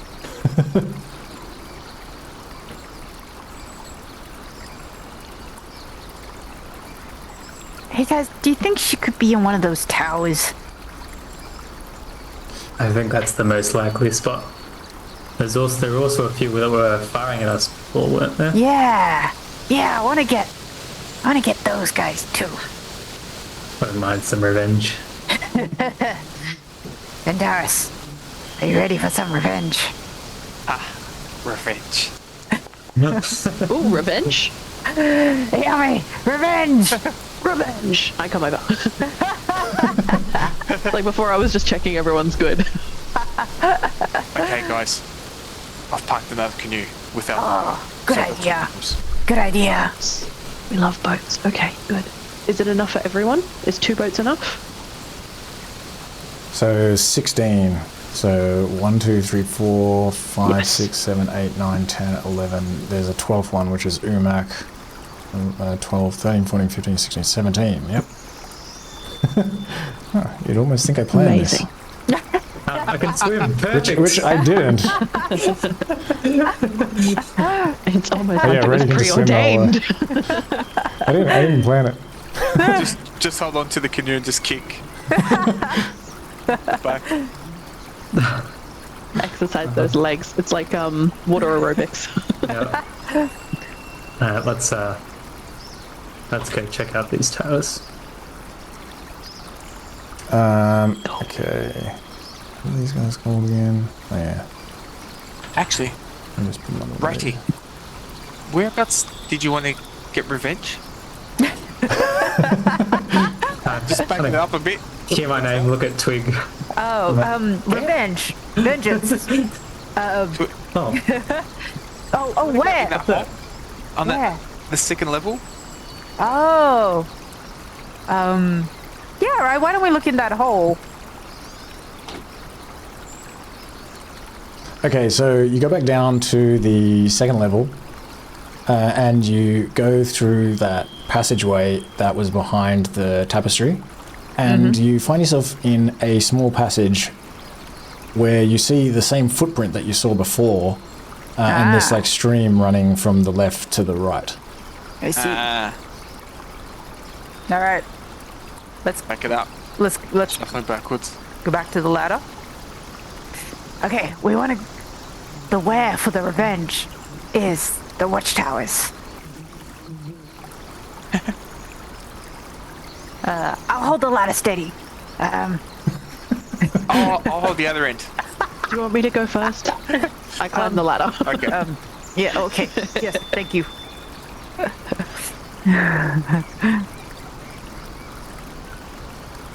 Okay, so it's very dark up here, and you come We up still here. have torches going. Okay, still burning some torches. You come up here, and you sort of shine the light into the forest, and you can see this forest kind of stretching out before you, and these two rivers on either side of you, and you can see another two of these rope bridges on each side leading to these towers. Again, most of the forest is just full of these dead winter trees, and it's dead quiet out here. Maybe you just hear like a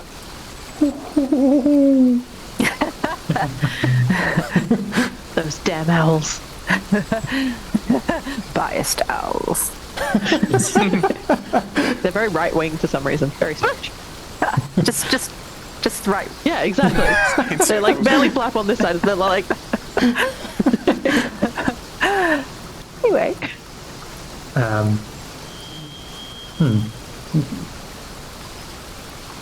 Well, did we have a main issue with the left or the right tower? I think it was the right. I think it was this one, right? Yeah, I'm I using mean, my That's what I movement to recall. point. But I feel like if they're going to double bluff, they're probably moving to the left. I am saying this in character. I'm saying this in character. Yeah, let's go this way. Okay. That's fine. I'll just go. Already looking, right?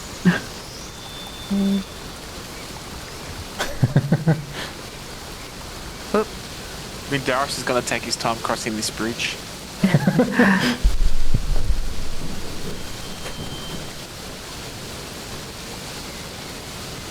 Okay, you don't see anything around.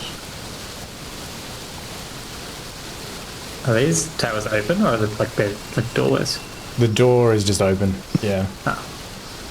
It's just like a pretty tall wooden tower with just an opening. Just a square opening. I'd check for any traps around the doorway. Give me a perception check.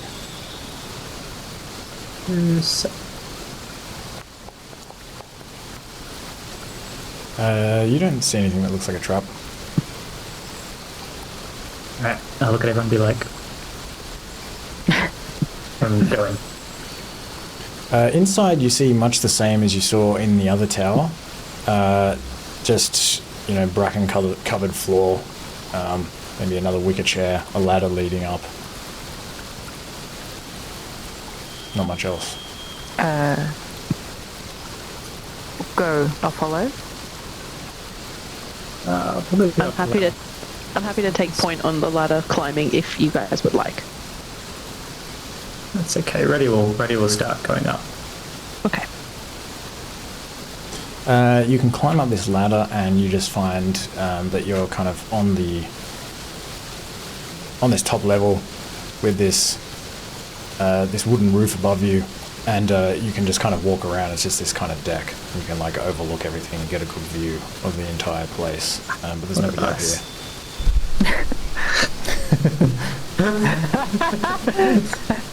Sorry, I'm just getting a bit of lost here. Twig's come back down.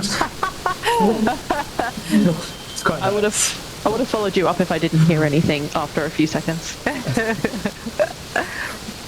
Can I, while I'm up there, can I have a look and see if I can see movement from up here, other than our group? You don't see anything like that. Okay. Not even in the tower across or anything like that? It's just, everything's still? Everything's still. Okay. To the other! Revenge!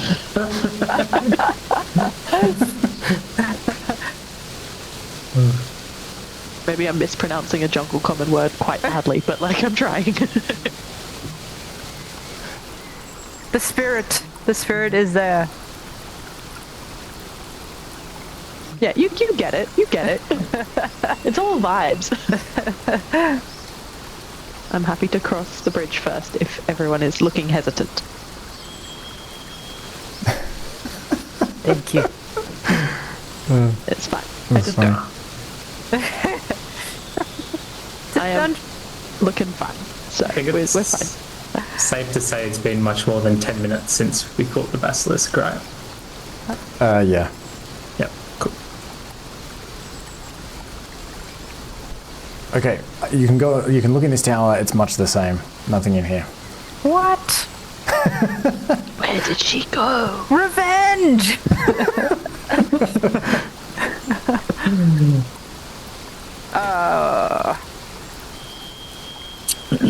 Are there footprints from this tower leading in any particular direction? Give me a perception check. Lots of Can I perception get myself checks. guidance first? Yeah. Because I think I need it.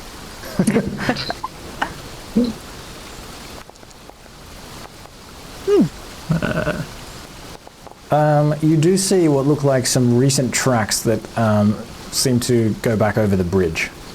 It looks like just one individual, you think, that look kind of, fairly recent. Sort of Revenge. crawl back over. Revenge! Can I tell, before everyone else crosses again, can I tell which direction they went afterwards? I'll say with the 23 that it looks like they run towards that ladder that leads back down to the keep. It seems like they went back to the key. Maybe we didn't explore all of the underground that we thought we did. Vindaros, as you move through this square.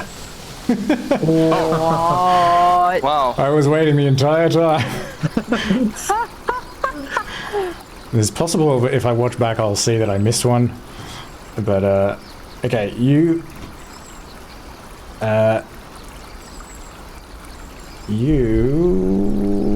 step on a piece of ground that gives way. And you fall into this pit that's maybe like it's been dug and kind of covered up with some like branches and things. It's maybe like 2 meters deep. Give me a dex save to try So to you like just- kind of jump across and avoid falling. So you just see the top of Vindaros' head. Well, you haven't yet, we'll see if you fail first. Accept save. No, you're okay. You're able to like grab the other side and like kind of hoist yourself back up and avoid falling in. I'll definitely point that out. Guys, it looks like there's rat holes around. Ooh. Okay, every square I move, I'm going to be checking to see if it's solid ground. Give me a perception check. And how do you check? Okay. I just want to do what I was doing in the cave before when I was in darkness and just kind of gently place my foot on the ground, put a little bit of weight on it, but still keep most weight on the back foot, and Okay. just see if the ground will hold my weight as I go. Okay. Kind of like, almost like sliding my feet. You don't need to give me a perception check for that. That sounds like... I'm sure you can just achieve that. Can Vindaros continue to use his spear like the butt as he's walking along? Just Okay. a couple of... Yep.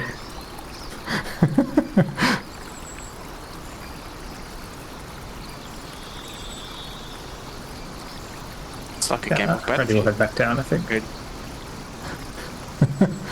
Some other realm. Revenge. We get quiet as we go down because we don't want to alert Or do we? enemy friend. Do we? Do we? Do we? I mean, what better way than to bring them to us and fight them and yeah, flush them out. I have a feeling she's not going to do that. I mean, what? Twig is gonna start clearing his throat. And if no one stops him, What is he gonna do? he's gonna yell out, Skara Dreadclaw! Come and fight us! If you can, you yellow-livered Show your rat. face. Say, show your Vicious face. mockery. Show your face! Do you just yell this while you're still in the keep? Oh, I'm on the roof. Oh, you're on the roof. I'm on the roof. Okay. When you yell that out,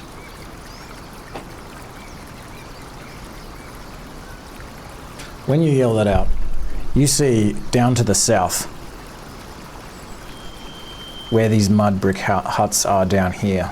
The ones that Vindaros ran past when he moved the canoe over to here. You see, well, it's dark down here, that's the thing. You see somebody emerge from one of these huts here, down here. Oh my. And you also see, at this point, some smoke from where you are begin to kind of billow out in this direction. From where the canoes are. But the canoes are in the darkness, so you can't... oh, actually, no, wait, sorry, my bad. You see where the canoes are, and you see some flame. And you see a couple of individuals that are lit up in this torchlight, and they appear to be setting fire to these canoes. They go up in flames. Nice. And I'll put both there canoes are there. two of them there, and one of them down here. And I mean, from up on the top of the keep, you got like a pretty good view. As this female rat folk down here with like she's got like white fur and like a white mohawk, and I guess you can't see her very well. She's dressed in kind of like leather armor. She's got like some weapons on her. Can't see her particularly well from here. But she cries out in return. And Twig and Retty, you can understand her. What?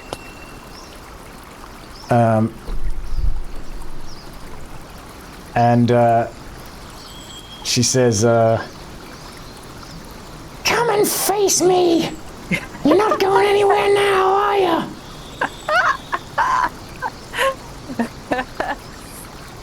All right. You want Twig is gonna- revenge? I want revenge too! Okay. Twig is gonna climb down the side. Can he just like shimmy down the side of this keep and like go for it? Otherwise he'll just run through. He'll just run through the keep. Yeah, so as you run down through the keep, these guys are going to run up in this direction. They leave these like flaming canoes behind them. And they begin running up here.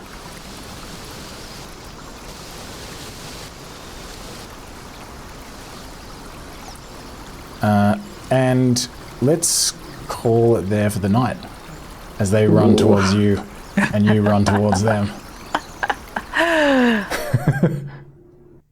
We're basically in the exact same spot that we left off last time. About to face off with this rat lady. Who, by the way, is an icon and I stan her. Even if she's terrifying. Very, very fierce.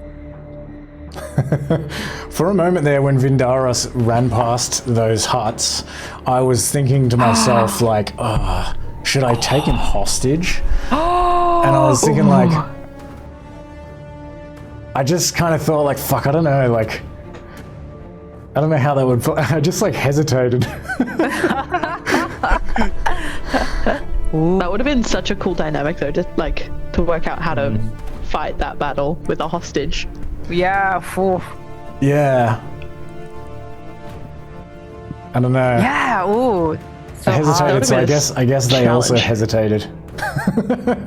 I mean, maybe they saw how big he was and they're like, oh, maybe not. Yeah, just or they took were down just that- maybe they were just waiting for you to like Basilisk. leave the canoes there, or like I don't know. Not Yeah. sure. I don't know what they were thinking. I think it makes sense. I mean, what they did is a good way because it's forcing us to find another way out. We obviously have to fight them anyway, but it just adds that extra element of like, oh, we're planned for this. Oh, never mind. Well, you could just take run it back back. into the keep and run up that ladder and run into the forest. Revenge. Revenge, see ya! No, I want to take the whatever that Dreadclaw is. I want to take it. I want to cut it off her body. Bring it back as evidence that we killed her. Whoops, I've stated all my plans. All right, still no XP because we're just kind of in the middle of this kind of single chapter. Like, fuck, we're nearly there. Level 4 at the end of this. Trying to think what else. There's not really anything else. Yeah, I guess we just hold it there. And thanks for playing. It's alright. I just have No, to it's- try to go to sleep after that Yeah. miss with death. Keep checking in. See, now you know how I felt the other week when I went down and I was just like, oh god. But you definitely got closer than I did. Sorry if I railroaded you a little bit of Yao Mei, kind of giving you a couple of hints there. I just No, you were good. I was set on my path. I was waiting to see if it went bad with them, because even like running past, I would have heard if something had gone bad, to then turn around, with the basilisk. But I was kind of like, if I can get the easy one out of the way, I feel like Yao Mei would try and avoid that thing because he's terrified of it. See, now even I'm doing it. Because I feel like he saw the fox getting taken out and went, oh god, I don't want to deal with that at all. No way. Yeah. So he was like, I'll go for the easy kill and then come back. yeah. Feel a bit No, better about it. I should have just let But you do it's- it, but I was like, I was nervous. No. Because I As knew soon as especially Vindaros- how injured a couple of you are, and you don't have like heaps of healing and stuff. Although you have an extra healing potion, so I was just like, ooh. I was just, no, my I was plan like, was I as better, soon as- I better let Tara know that it's quite a difficult enemy, just in case. No, I could tell, but I was like, Yao Because Mei I wasn't had going to this attack plan. you with that minion. He was just standing back. Yeah, it was just going to be like a quick kill and then revert back unless it went bad. Yep. Because if it broke bad, then obviously Yao Mei's back in the So- game. But like, until that point, it's like, they got this for now. I'll come back and help them in a second. I just want to take out this little fucker who's laughing at them. Yep. Sweet. Yeah, my plan was always Vindaros, to come back I am anyway. Angelo, I'm glad you are still alive. Yes. Oh, Because in this my game, gosh. the character dies, the That player was also gone. dies. what?